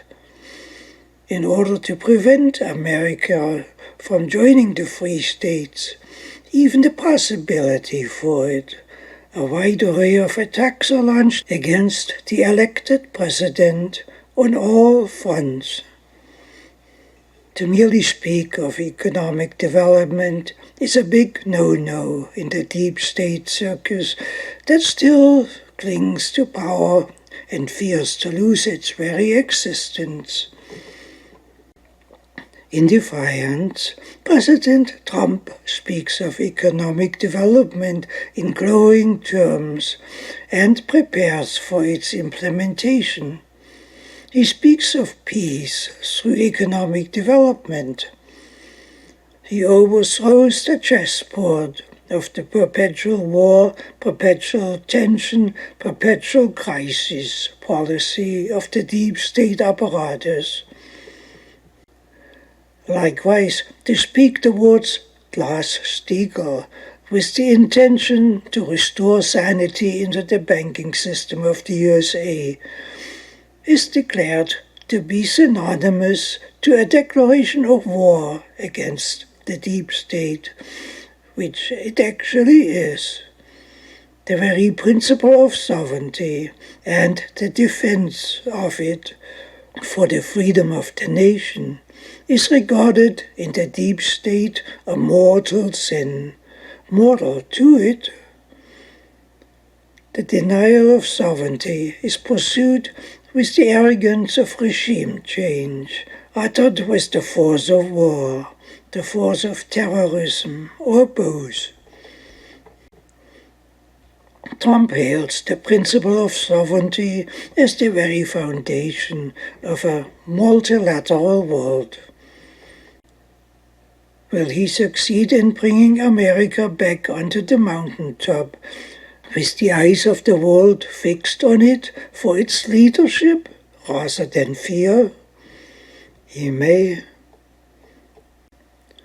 Of course, speaking of honest science in the deep state world, with real education, real discoveries of universal principles, worldwide infrastructures, fair trade, free housing, love without boundaries, and an Ice Age renaissance, and so forth, are absolutely not allowed in the unitary lens.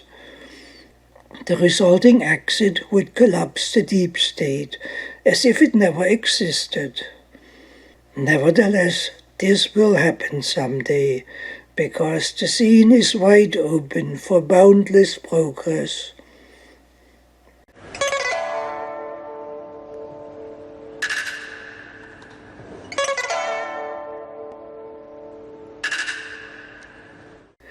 America once stood on the mountaintop as the beacon of hope for the world. It did so a long time ago. It lost its footing. Now it is climbing again.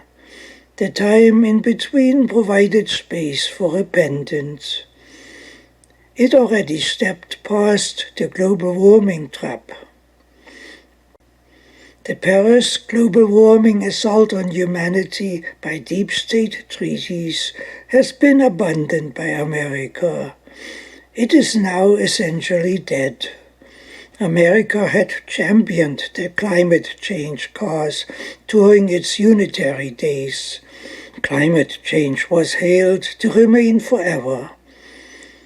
At the 2015 Paris Climate Conference, America had rallied the nations of the world to economic suicide, led by America's example with its deep green commitments against energy utilization. Today, less than a year and a half later, the global warming climate change hoopla is simply put aside as a lie. The hoopla is dead. America withdrew from it. Russia never was in it. China and India had been granted long exemptions for simply playing along. Only the deep state nations remain still on board, terrorizing themselves. Actually, the Green Deep never had any real consensus for its cause. The real consensus lay in the opposite. Tens of thousands of scientists from around the world have voiced their opposition through numerous petition projects. Petitions against unscientific assumptions of the global warming doctrine and also its genocidal consequences. The American science community stood on the forefront of the opposition scene, almost from the start, but was of course ignored by the deep state apparatus and its unitary executives. The UN climate conferences and related conferences are typically rigged affairs. Typically only those are chosen as delegates who support the predetermined conclusions that are subsequently paraded as the democratic choice of the world. President Trump withdrew America from this circus.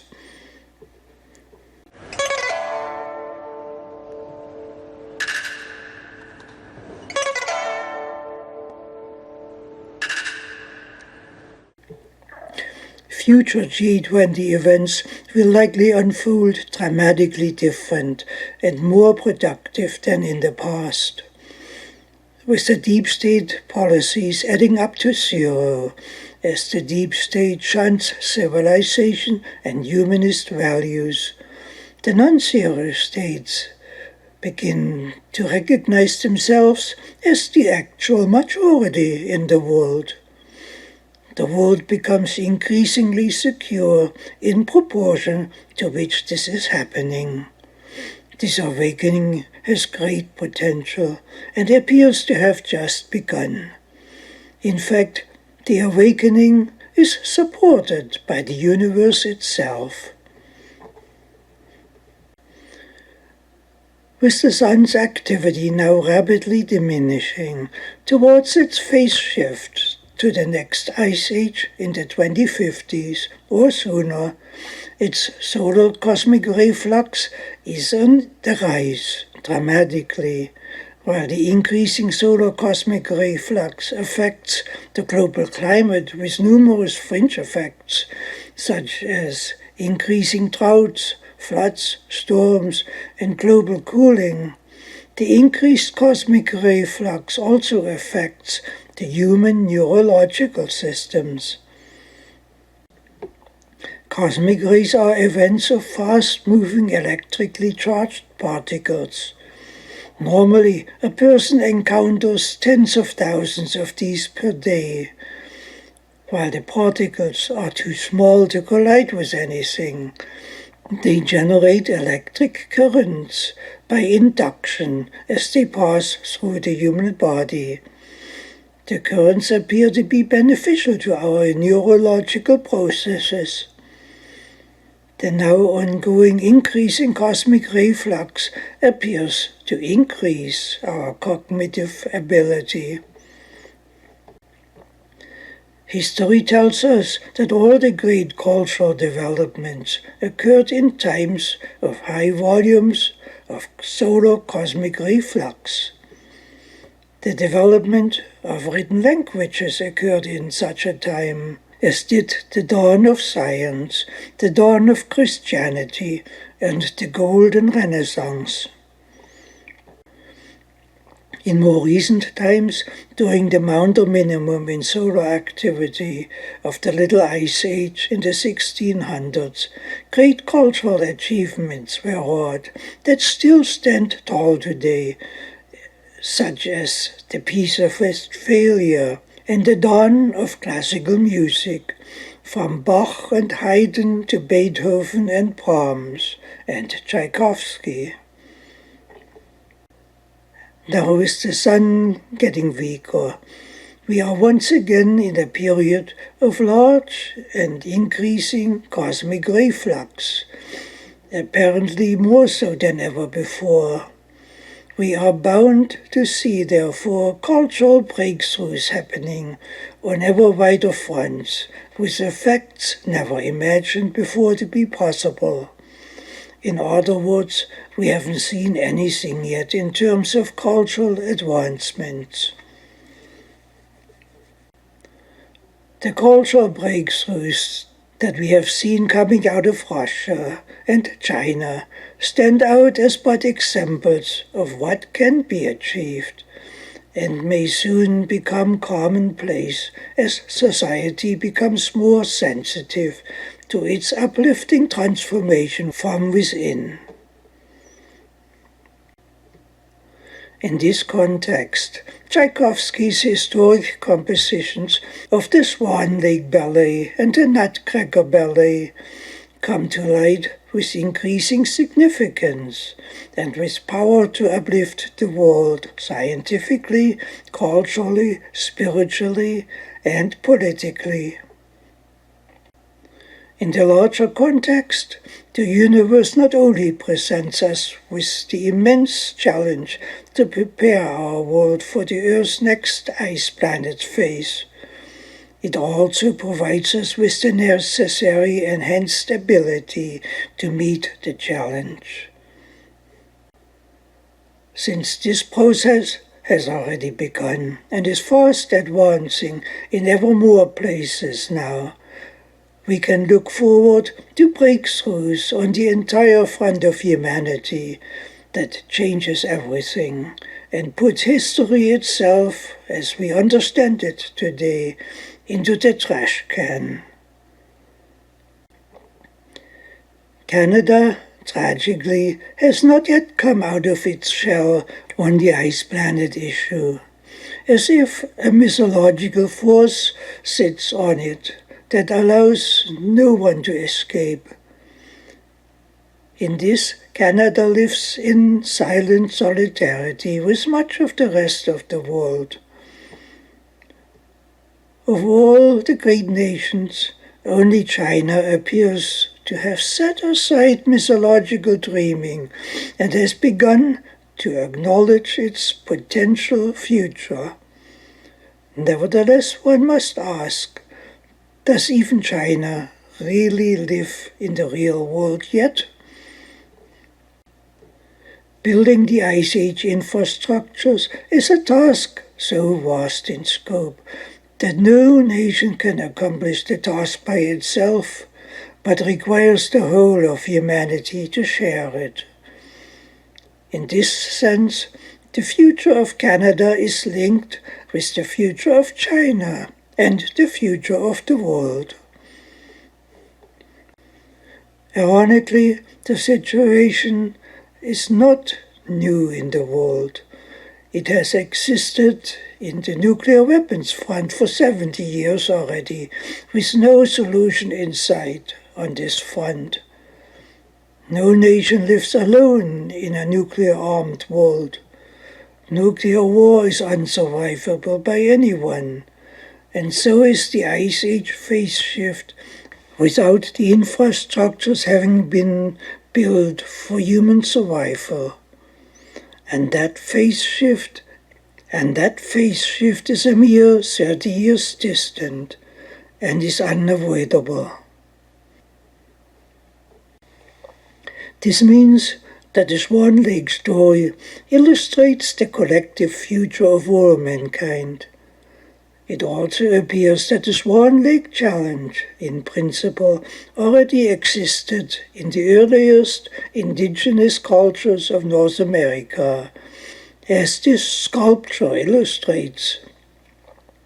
How far back in time the indigenous legends have their origin is unknown. The link may trail back in time to the previous ice age that very few people had survived worldwide. Some have put the numbers of the survivors as low as 1 million. That's the kind of challenge we face, with little time left to solve it. At the very least, we should start with healing the easy problems and step up to higher ground from there. But maybe we need to work from the higher ground to solve the twisted knots that in the honest minds of children appear as but an easy challenge.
Russia and China are both hacking into the Western fairy tales of deep state unitarianism on the political stage that has lulled the world into dreams of deadly illusions where nothing actually works.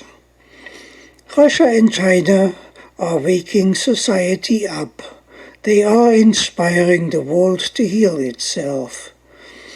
This does not mean that their cultural advances are reactions to the West. Their focus is on moving ahead. The West has lost its focus. It is trundling along blindly at a long distance behind Russia and China, if indeed it is. The cultural difference that the healing generates is momentous. It unfolds as a light that is changing the world.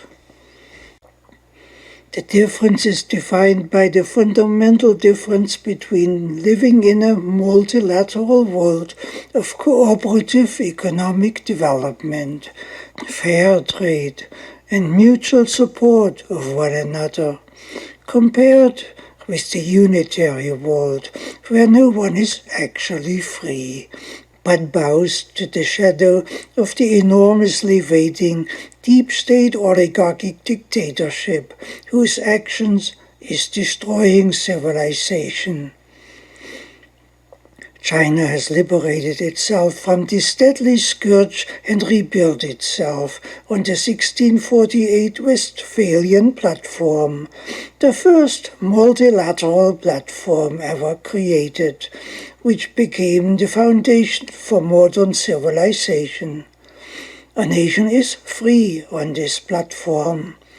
China is presently the only free nation in the world in this context.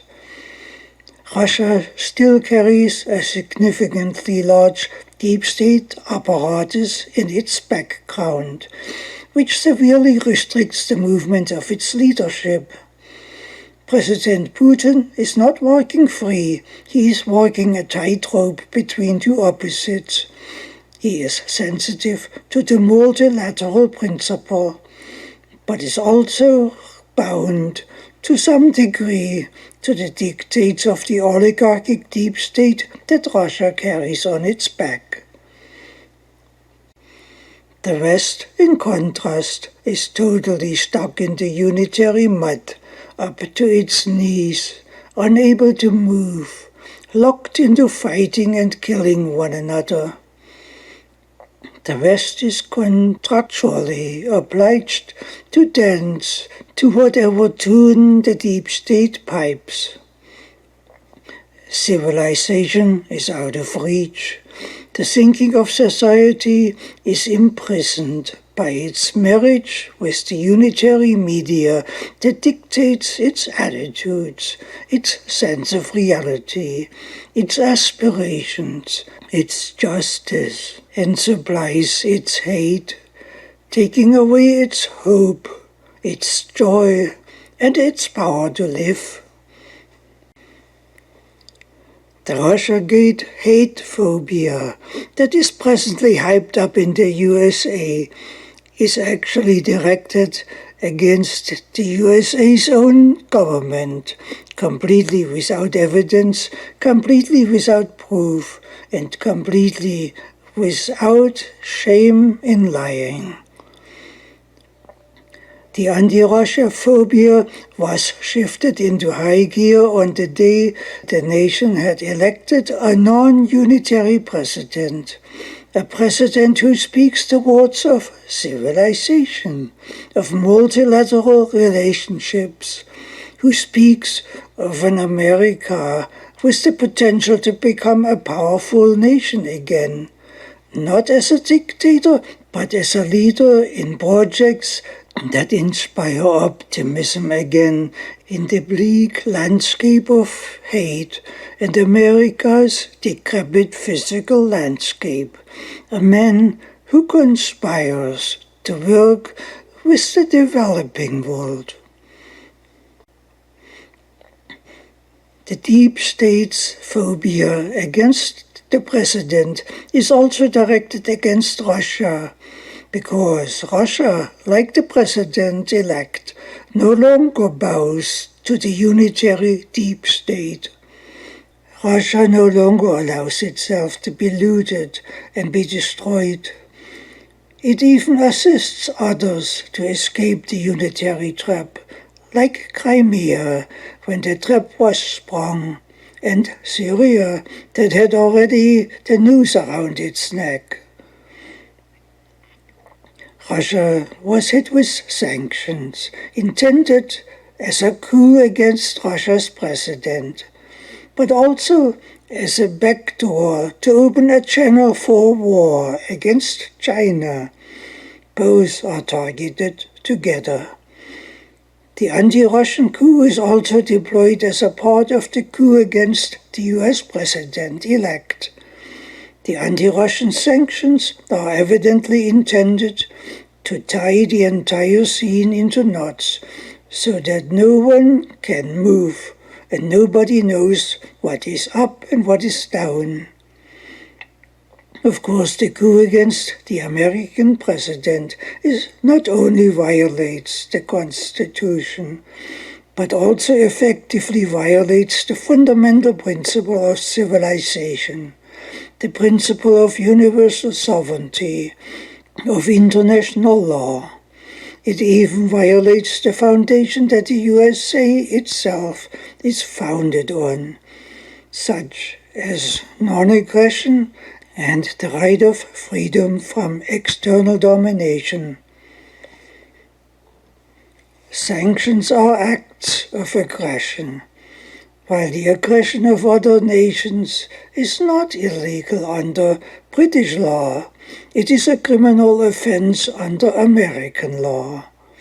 Committing aggression violates the very structure of the American Republic. The recent near-unanimous vote in the US Senate voting up a bill that imposes ever more sanctions against Russia was perpetrated in a rage of revenge over its unitary deep state candidate having lost the election. The revenge vote to increase sanctions against Russia coerces the American nation to increasingly forget and deny its own founding principle of freedom. Applying sanctions against Russia is in principle a replication of the British Intolerable Act that stood in the background to events that eventually had sparked the American Revolution, from which the USA was founded. This means that the now ongoing coup against the US president runs deep. It aims to tie his hands in the foulest way. The term Intolerable Act was actually a term that the American patriots had used to refer to the punitive laws passed by the British Parliament in 1774 in revenge for the Boston Tea Party. In Great Britain, the punishing laws were referred to as the Coercive Acts. Now America has become the coercing bully. The target is Russia this time. The method, of course, is just as intolerable. Ironically, the goal is to destroy the American president by preventing him from fulfilling his duty for the nation. The goal is to force regime change onto Russia, or to build a pretext to start a war against Russia. The successful coup against the Ukraine's elected government, which subsequently installed fascism instead of democracy in the Ukraine, may be seen as a model for a larger process against Russia, which, if it is not halted, will end in nuclear war. In a normal world, these acts would have been declared intolerable. The unfolding political tragedy on the world stage goes extremely deep, but it is thinly veiled. It mirrors the Swan Lake poetic tragedy on the political stage. It illustrates how extensively America has lost its soul. On the theater stage, deep evil remains supreme in the end. With evil remaining supreme, civilization, the beloved, remains imprisoned. The spell of the unitary deep state remains unbroken. Humanity dies. It dies defeated by contractual trickery. In the ballet, the sorcerer-magician, the deep state, has the upper hand right to the end and makes its own rules. It forces humanity into the dust and carries off civilization, the beloved, who humanity had hoped to liberate. Civilization, the beloved, remains a swan. As the ballet ends, civilization remains out of reach for humanity. Humanity drowns in the waves of unitary fury. Consequently, civilization remains trapped forever. Evil remains forever. In the modern political landscape, Russia, who champions international law and justice as a foundation for civilization and as a foundation for its fight against terrorism, who seeks civilization, is drowned in abuse, whereby civilization remains a dream. This is the game that is presently unfolding on the political stage. But the game doesn't work anymore. The world is in a process of healing itself. The Trump election shouldn't have happened, but it did. It unfolded on a path of healing that has already rewritten the ending of the Swan Lake story. And the healing continues. Humanity no longer dies as scripted in the story. Humanity no longer capitulates to the deep state trickery. Putin proved that humanity is able to escape unitary terror. Vladimir Putin is being fiercely attacked for his daring to deny the victory of the historically scripted ending by his supporting the government of Syria and by his demonstrating in Syria that it is possible to rewrite the ending of the deep state game and win against terror on the side of freedom and civilization. He is saying to humanity, you have the power to free yourself from the fate scripted for you, and with it, free civilization. He is saying this to the world, and also to America. Putin is saying to humanity, you have a nobler destiny, and the power as a human being to reach for it. So, how should a man like Trump respond?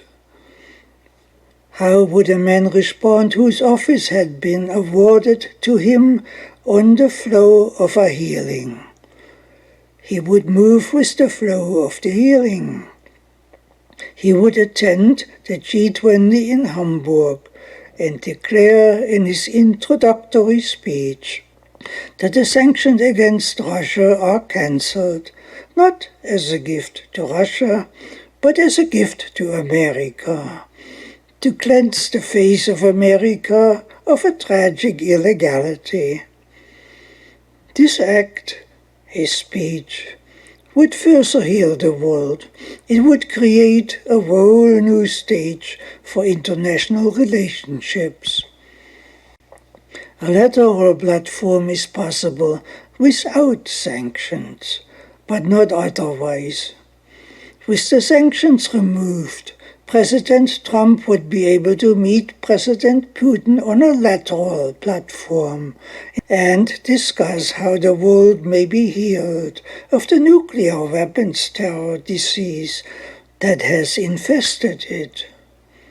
He would also invite President Xi Jinping into the discussions on the same lateral platform. It probably wouldn't take more than an hour on this multilateral platform to work out the needed solution. The lateral background has not yet been established, but it is super critical for it to be established. The very existence of humanity hinges on this background in order that the ice planet challenge can be met, which subsumes all other aspects and concerns. It probably isn't a huge technical task to dismantle all nukes. It might not take more than a week to accomplish the task. Then, with an agreement achieved, China may find the stage set up on which the Ice Age challenge can be discussed and be laid before all the G20 nations. Once this type of healing dynamics unfolds, ever greater achievements become rapidly possible. While the Ice Age challenge cannot be met in a week, a start can be made rapidly. The challenge can be put on a high-speed fast track. China is the world's champion of high-speed tracks. The recognition that the Earth is irreversibly becoming an ice planet in 30 years, to a large degree, is not possible on the political landscape of the deep state small-minded thinking. It is possible in China, perhaps, and even there it is but faintly hinted at. While the potential for the ice planet world starting up in the 2050s is real, the acceptance of it in any of the deep state nations is unimaginable, because the challenge cannot be met in a money-oriented world.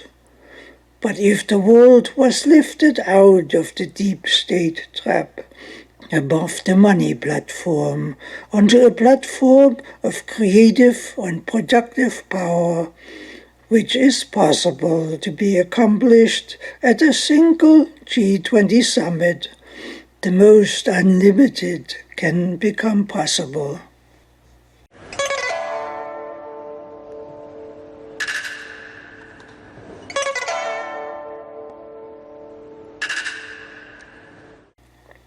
When the Ice Age challenge is lifted out of the context of being a nasty problem to it being an opportunity to break through limiting barriers, then we are coming home to the escalating superlatives of the Nutcracker dancing. Then it becomes possible to accept that Canada, Russia and Europe, and so on, will become uninhabitable without fail, potentially in the 2050s, or possibly sooner, because then we will stand on a different stage where the old values disappear. Everything that the deep state apparatus is presently built on becomes invalidated by the unfolding healing from property values to financial values to political values. For this reason, the Ice Age dynamics and its potential will no longer remain fiercely veiled, as it is today by the deep state world that is aiming for the deep depopulation of humanity to less than 1 billion people. The deep insanity will fall by the wayside, as it must, and civilization will carry the day. Without civilization, humanity is doomed. The union of humanity and civilization is possible. So far, only one nation in the world has achieved the freedom to hint at the ice planet potential, and this nation is China. For this achieved freedom, both Russia and China are under attack by the Western deep state. When this attack becomes war, it becomes nuclear war. The potential is real. It is near. The bases are loaded. The deep state may attempt a home run. The home run, of course, will fail, because the end of it is universal annihilation. This needs to be prevented, and can be prevented as I have outlined. And it needs to be prevented fast, preferably at the Hamburg G20, where a real opportunity for uniquely exists. China is under attack implicitly because it lives free of the oligarchic deep state on its back. For this freedom to be protected, the entire world stage needs to be uplifted to where the deep state cannot reach it. The Trump election serves as a model that proves that the deep state can be left behind in the dust.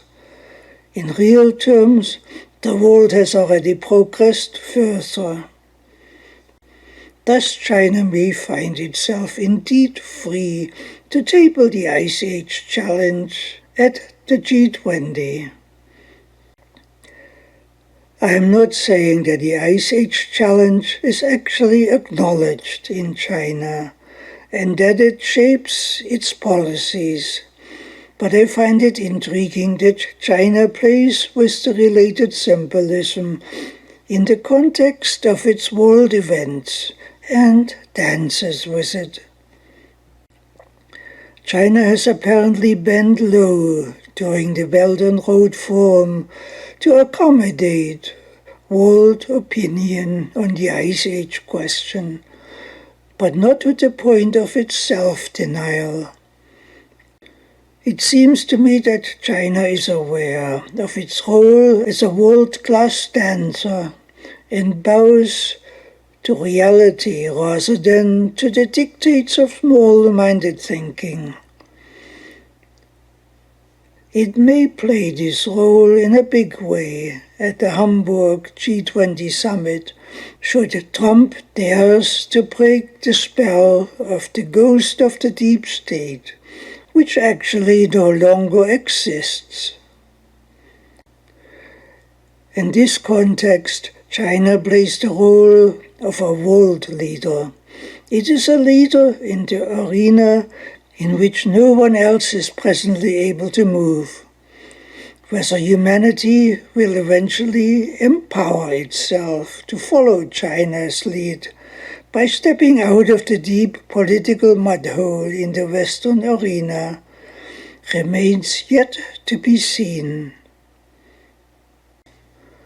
China's Belt and Road Initiative seems to indicate its recognition that humanity is able to do this, that humanity is not a natural enemy to itself, but is a singularity in spirit, and thereby lives as participants in cooperative bonds for meeting the common aims of mankind. That's the win-win platform that China is pioneering. China has been under attack for years for this commitment, and is being able to promote this, which it is able to do so more openly now, because of its recognition that it already lives free. Ultimately, the Ice Age challenge is the greatest economic issue of our time and times to come. It takes an enormous commitment by the whole of humanity working together to create the infrastructures required for the relocation of 80% of humanity into the tropics before their regions become uninhabitable by the phase shift in solar dynamics that usher in the next Ice Age glaciation period. This involves the commitment to build 6,000 new cities in the tropics in 30 years, together with new agricultures, and with much of all that being located afloat on the equatorial seas for the lack of suitable land in the tropics. And in order to achieve such an immense task, the new lands and spaces for living will have to be provided for free by humanity for itself as an investment in its future existence. Without this commitment, very few people will have the physical means remaining for their continued living in an Ice Age environment. During the last Ice Age, only 1 to 10 million people had been able to support themselves. We want to do better than this, and we can do this. We have the means at hand to maintain ourselves quite easily with a 7 billion world population, if we build the infrastructures for it and build them in time. That's how we need to see the grand finale of the Nutcracker tale, with which the dreaming ends and the real world is uplifted thereby with a vision of what can be achieved. The dance of Clara, after waking from the dream of the sugar plum world, is a dance carried on the wings of a grand vision of what is possible to be achieved in the real world. China appears to have mastered the art to envision the immense potential for grand achievements by the creative and productive power of our humanity. The Western deep state says to humanity, You have no power except to die. Civilization is a dream. Fascism is real. The deep state masters say to society, there exists not enough money in the world to build the infrastructures that are needed to support civilization in a world that becomes largely an ice planet when the ice age begins. Your only option is to die, so be obedient and die. The deep state is like the white spider that loves feeding on bees. The spider succeeds by first paralyzing its victims with a crippling injection. In the real world, the deep state is hidden in the background, obscured, without a visible face, like a dark bird in a black landscape. The hidden face is intentional to hide the dirt behind it. The deep state stands behind the phenomenon that drove the CIA project for cultural freedom from the 1950s onward, which promoted a dark freedom that is free from culture, which is only possible in a fairy tale world, since culture is an element of freedom. The degeneration of culture became an element of the Cold War. The project was exposed in Congress in 1966, but instead of it being shut down, it was simply renamed and carried on secretly and privately as the International Association for Cultural Freedom. It continues to exist. This means that the healing of humanity must also include the healing of culture.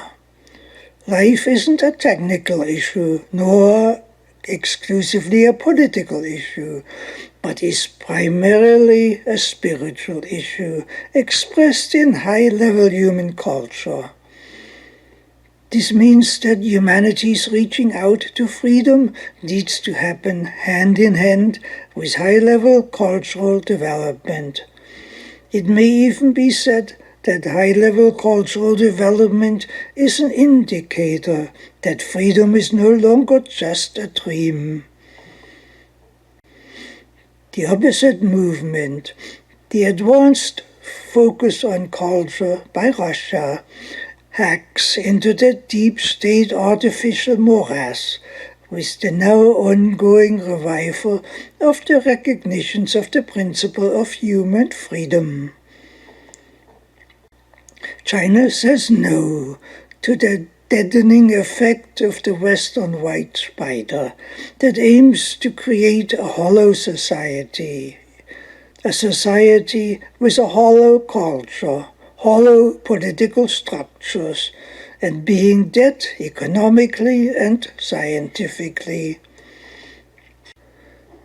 China says to humanity, snap out of your captivity and your dreaming of impotence that results in your submission to evil. Your destiny lies with civilization. Humanity and civilization is one. On this platform, no inherent limits stand in your way. When an alert humanity has a vision for grand achievements, its economic response has always been, what do we need to make this vision reality? How can we create it? Let's do it and get the job done. All the resources that we need for our union with a grand civilization do already exist in abundance. The material resources for a new industrial revolution already exist.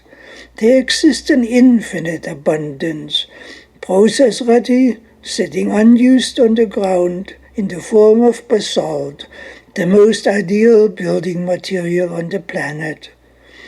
The energy resources needed to use the material exist likewise in infinite abundance in the form of thorium. A single ton of thorium as fuel in a molten salt nuclear reactor yields as much energy as the burning of 3.5 million tons of coal. The world has 1.8 million tons of thorium sitting unused on the ground. In addition, infinite energy resources exist in cosmic space surrounding the Earth, some of which power the sun, which can never be depleted. With the resources we have on hand, we can build anything we can dream of, even the grand structures that fulfill our needs in an Ice Age world, in a civilized manner. We can build an Ice Age Renaissance and make it grander than any Renaissance ever was in the past. China appears to be dancing already with this potential. China appears to be already saying to humanity that no one is not involved when the consequences are global. One is either involved in responding to the Ice Age challenge and building the Renaissance for avoiding the consequences, or one is involved in doing nothing, whereby one invites the near-universal death of humanity when the Ice Age consequences happen and are not responded to. China appears to be saying to the world, let's open our eyes and dance with the power we have as human beings to avoid the consequences. Canada presently remains silent on this front, as does much of the world, courting doom. China, in contrast, appears to move with the challenge and generates tremendous cultural optimism in the flow of it on a wide front. And so its children are singing. Cultural optimism inspires singing. The cultural optimism that China has begun to lay before us all inspires great singing indeed.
It is totally possible for President Trump to change the world, to elevate it, and not only in Hamburg at the G20 forum. Of course, the G20 would have been a perfect stage for it. imagine the possibilities. He might have stood at the podium and said that a little girl had inspired him some time ago during a morning bike ride. The girl had come towards him on her small bicycle, with her dad trailing behind, her hand raised up, proclaiming proudly, as their paths crossed, "I can bike, I can bike." The president may say to his audience, "I'm not a child anymore, I'm a man. But as a man, I still have the same potential to discover the power of our humanity. And so I say to you proudly, I can bring peace to the world. In fact, the first step has already been taken. I invite you to mark this day in your journals as the day on which the world was uplifted in a big way. At 7 a.m. this day, on the 7th day of the 7th month of the year 2017, I have made a phone call and I have ordered all sanctions by America against Russia and against anyone else to be cancelled. I have transformed a news into a handshake. I have ordered preparations to be made to explore the cooperative development of our two countries, so that the handshake may serve as a seed kernel for the same across the world, some of which is already in progress. Sanctions are barriers that choke everyone, while it is politically expedient to remove the choke points. It is more importantly the human thing to do to overcome barriers of all sorts that we have erected against one another. It is significant, too, that the first step on this path is taken in the city of Hamburg, that has played a long historic role in facilitating trade between Russia and the Baltic countries and the Western countries on the East Sea, England, and the near Atlantic shores. I have also ordered avenues to be explored that enable the safe removal of all American nuclear weapons from any region outside the USA, as a first step on the path that we must take to assure one another's existence and thereby assure our own existence. I have further ordered, as the elected guardian of the American Constitution, that as of 7 a.m. this morning, the CIA, NSA, and EPA no longer exist.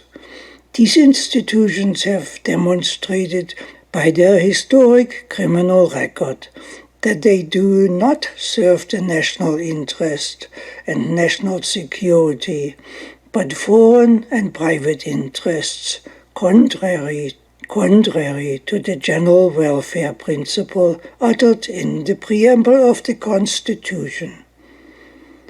I have ordered that Congress create a new agency to fulfill the resulting vacancy in a manner that is structured in harmony with the Constitution and its spirit, and serves the universal welfare of the nation.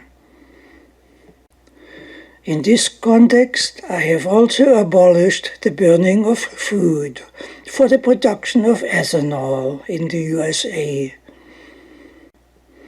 The diversion of agricultural resources to be burned in automobiles in a world that has 1 billion people living in chronic starvation is a crime against humanity.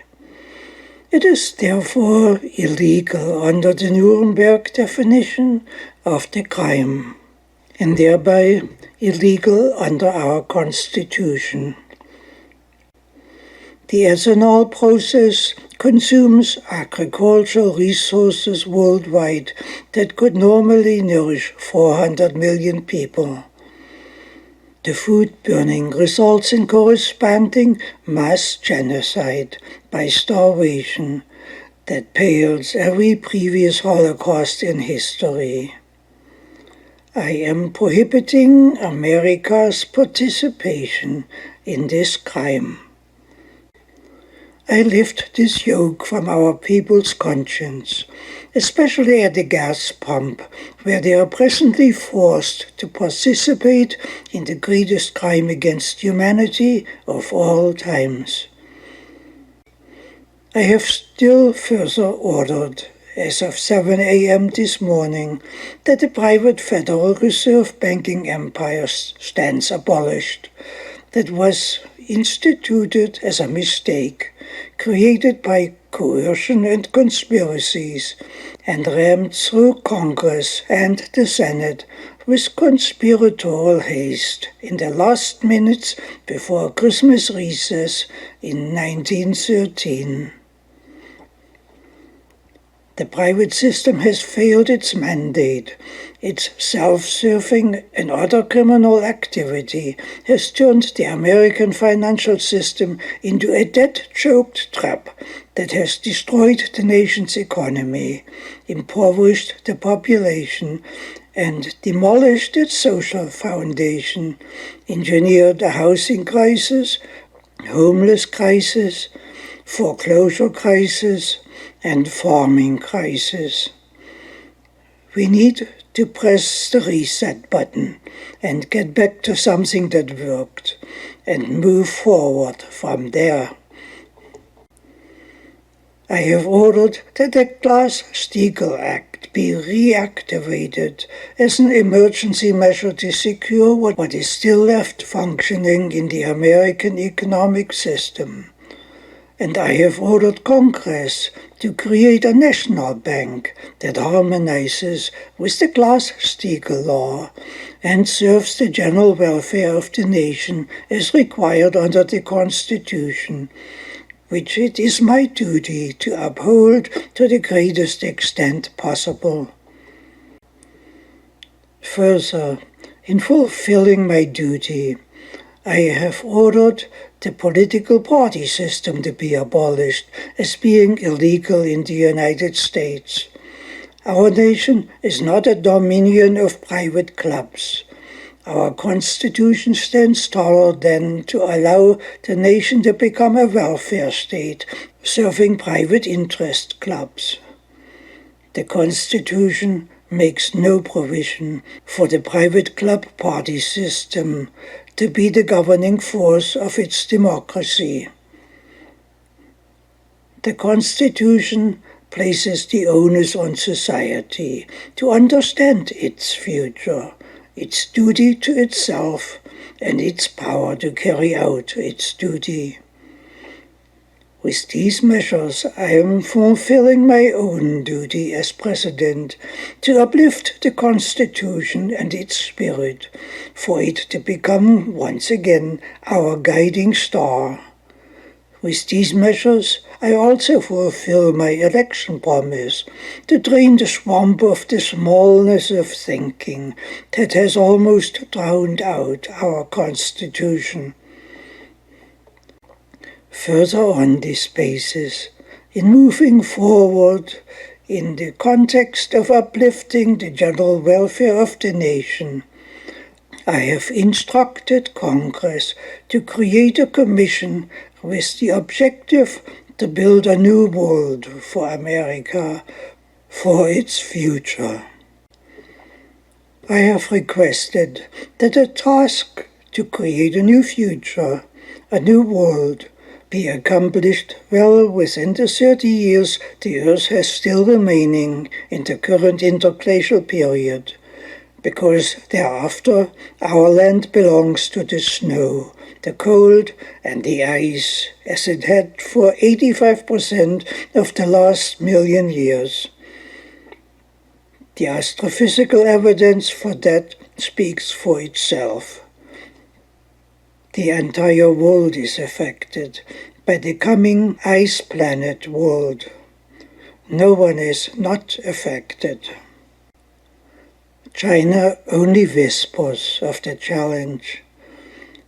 It is my duty to announce it loud and clear and to speak it for America, to inspire it to build itself a future, and I mean a grand future, a future that is shared by the whole of humanity, a future without want and poverty, a future in which 6,000 new cities, with new infrastructures, new agricultures, and new industries will be built, all built in the tropics, with free housing, free health care, and free education, and so forth, as an investment by society in itself for the coming advance of civilization on the ice planet that the Earth will largely become after the astrophysical phase shift occurs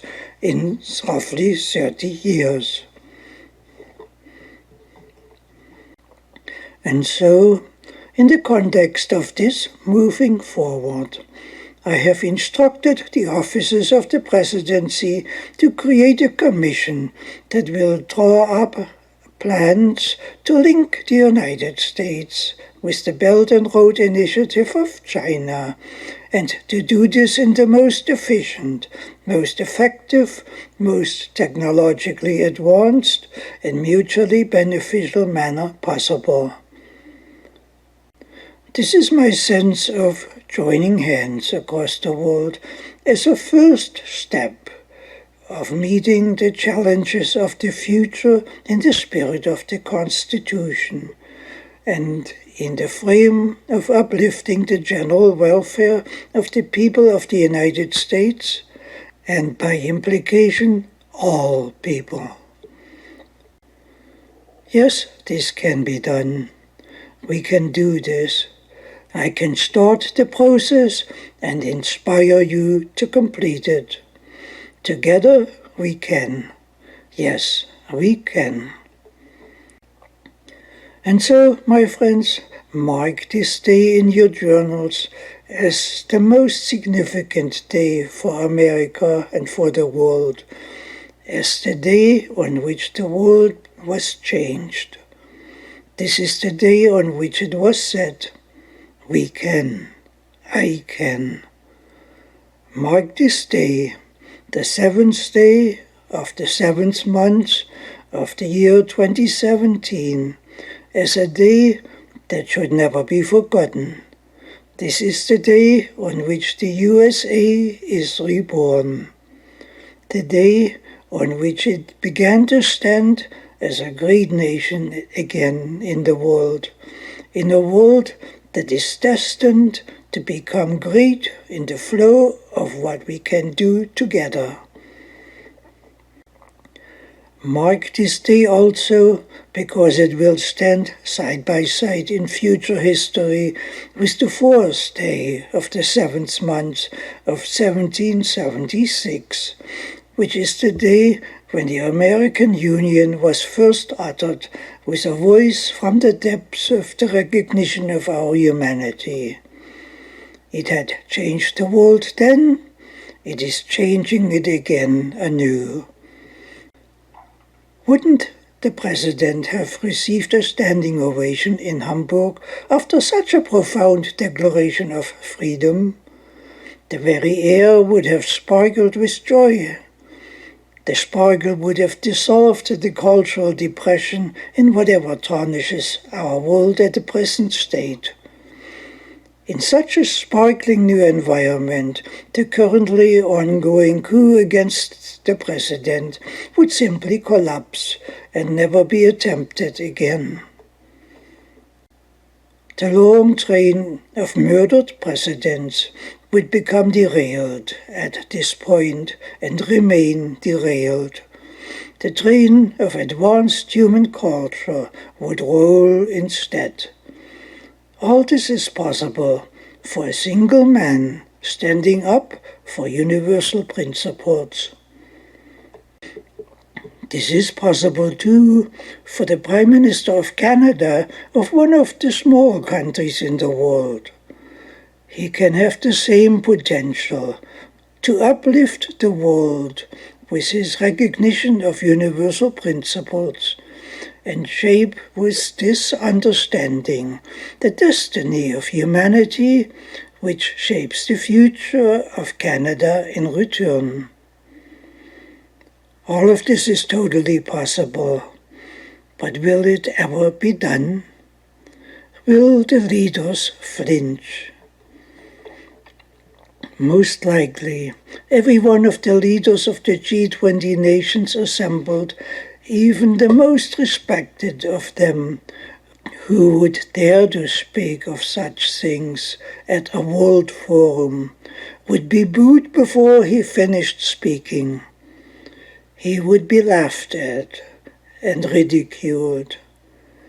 Consequently, all will flinch with the deep state song in their mind, "Let the people die." That's the default song.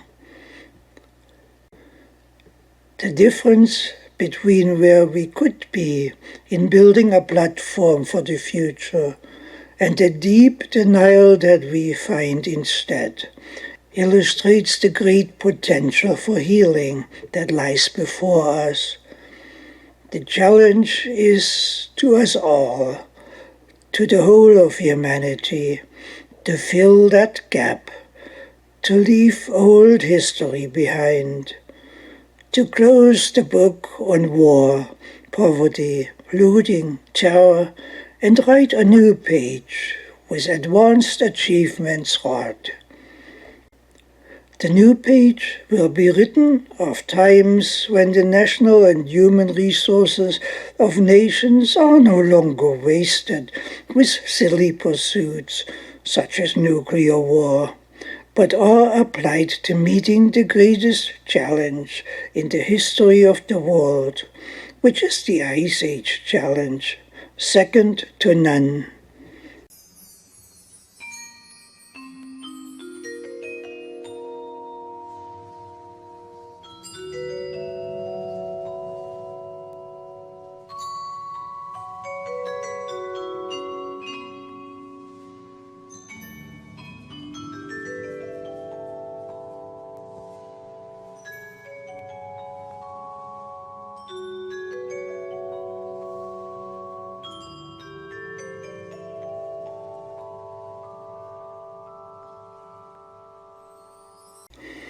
A president of the USA flinches on all the vital points that the Constitution demands whenever he takes on the role of the Mouse King, the unitary king. On the lateral platform, power flows from the Constitution. The only legitimate unitary ruler in democratic society is the Constitution and the institution it authorizes. All contrary assumed powers in any office of the nation are thereby rendered as without a legitimate foundation, which a child has the right to challenge as illegal. Any president or leader who does not speak for the Constitution speaks without authority. He speaks from the position of a mouse king. From the position of a mouse king, the would-be ruler flinches. He fails, and the nation is betrayed. In such a case, when the president chooses to act as a mouse king, the American society, in the role of Clara, would throw the slipper at him and wake him up. A mouse king who has no legitimate foundation to stand on, who fails to wake up, invariably slips up in some way and becomes defeated by the Nutcracker. The Mouse King's army of mice then carry the defeated Mouse King off the stage into the halls of infamy that have become a rather crowded place in recent history, filled with many names of shame. Note, the Mouse King is not defeated by the toy soldiers. He is defeated by Clara, throwing the slipper at him, and by the Nutcracker acting on it. By his deed, the Nutcracker takes on the role of a prince. He takes on the role of the prince who is free, for which he is evermore adored by Clara. In the Swan Lake ballet, the prince is never free. He yearns to be free. He yearns to embrace civilization, but flinches. He plays not the role of the prince who is free, but plays the role of the Mouse King. At the crucial moment, he flinches, as Mouse Kings do. He bows to the sorcerer of evil, saying in essence, "You are my king after all," whereby he perishes. The ballet ends. Only in the Nutcracker ballet do we find the prince who is free. It took Tchaikovsky 12 years of growing up till he discovered the prince who is free, personified, most likely by Johannes Brahms, who is free even while being in love with Clara Schumann, in a love that hadn't faded for 40 years. In the current world, the role of the prince who is free is pioneered primarily by China. In this case, we may see the 40 years of the Clara Brahms deep love coming to life in the world. In battle with the world's Mouse Kings, China prevails. Now that society is inclined evermore to throw the slipper at the Mouse King, in defense of the Nutcracker, the healing of the world has begun. That's the politics of civilization. That's something that Tchaikovsky had an inkling of, and presented the result unfolding in the Nutcracker ballet. Now his vision is becoming the reality of the world. This unfolding reality is now on the fast track to mirror Tchaikovsky's fondest hopes. It is possible, of course, as unlikely as that may be, that the current president of the USA, or maybe his successor, does not flinch in doing his duty, and will say, with unwavering commitment to the universal welfare of the nation, I can help make America great by simply upholding the Constitution. If so, the nation should celebrate him. Many have tried to live up to that challenge. Many have taken a few steps. Far too many, though, have failed, and failed tragically, with the tragedies suffered by the nations. Until that day when an elected US president actually carries out his duty to the full, the American society will continue to perish evermore.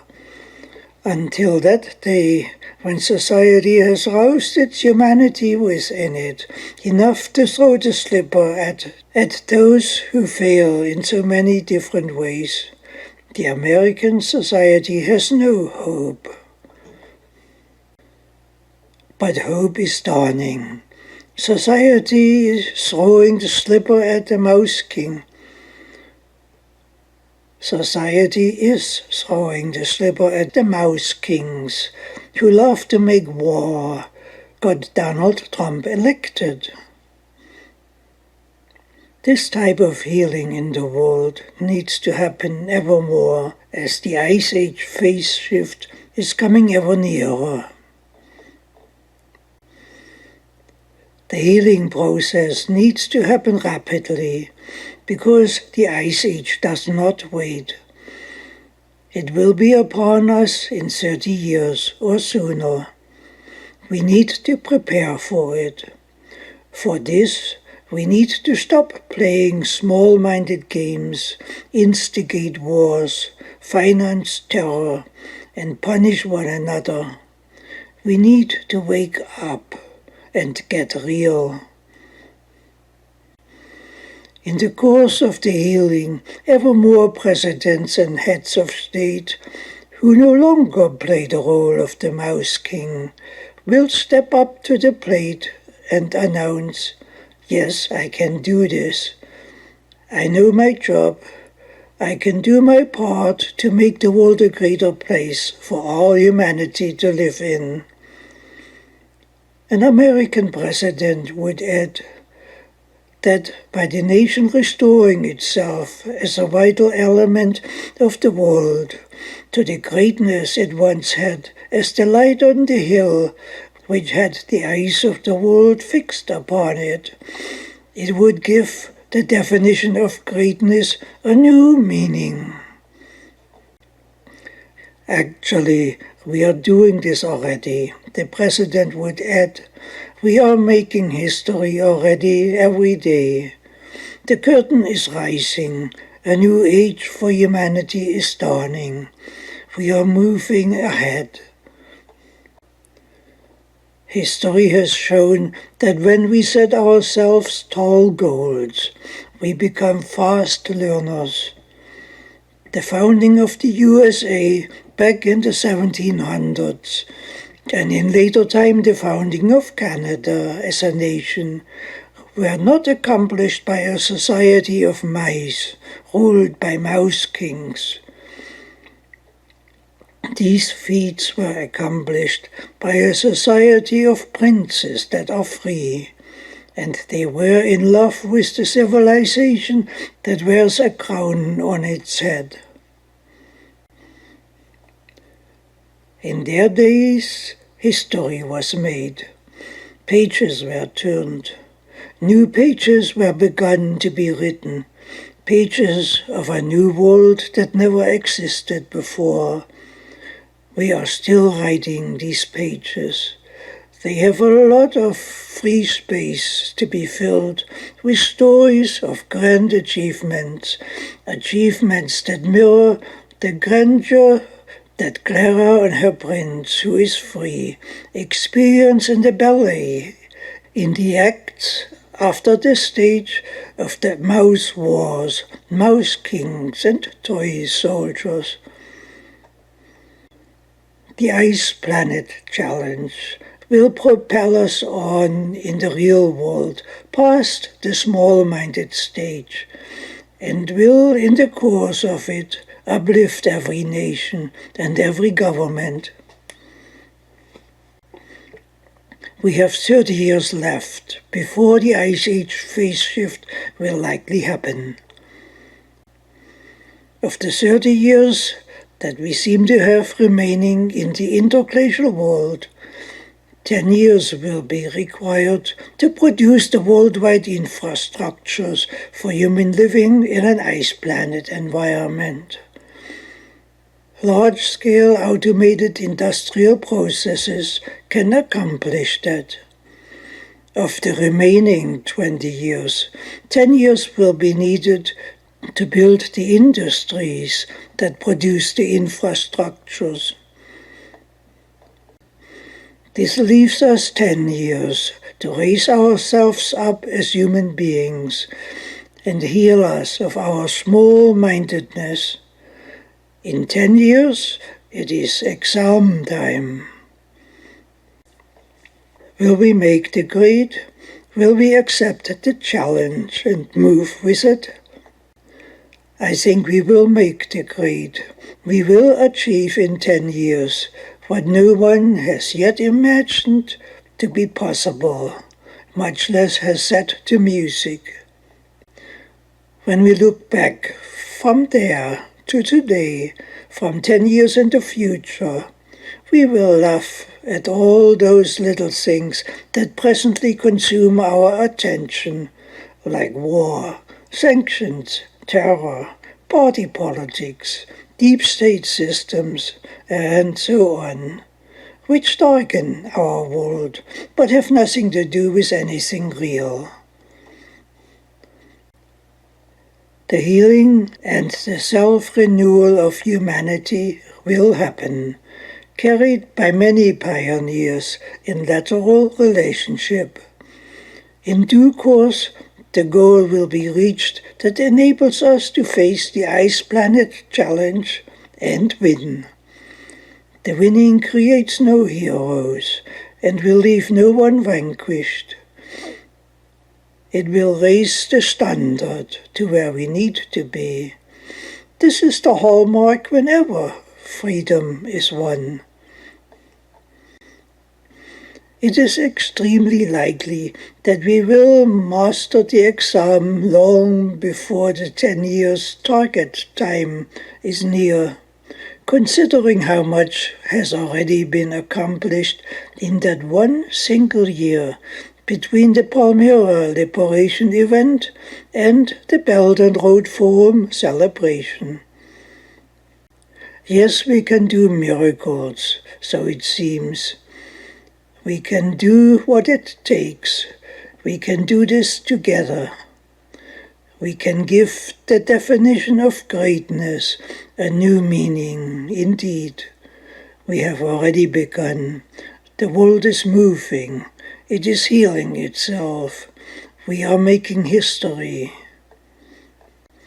The curtain is rising. A new age for humanity is dawning. Future history is boldly unfolding. Just recently, less than a week before the G20 summit in Hamburg, during a 2-day official visit in Moscow by Chinese President Xi Jinping, Russia's President Vladimir Putin signed a decree to decorate President Xi Jinping with the highest state award of the Russian Federation, the Order of St. Andrew the Apostle, the first called. This is awarded for his strengthening of the friendship and cooperation between the peoples of the Russian Federation and the People's Republic of China. The multilateral world is expanding. The unitary world is fading. The curtain is indeed rising. It is rising to a new age that is in the making.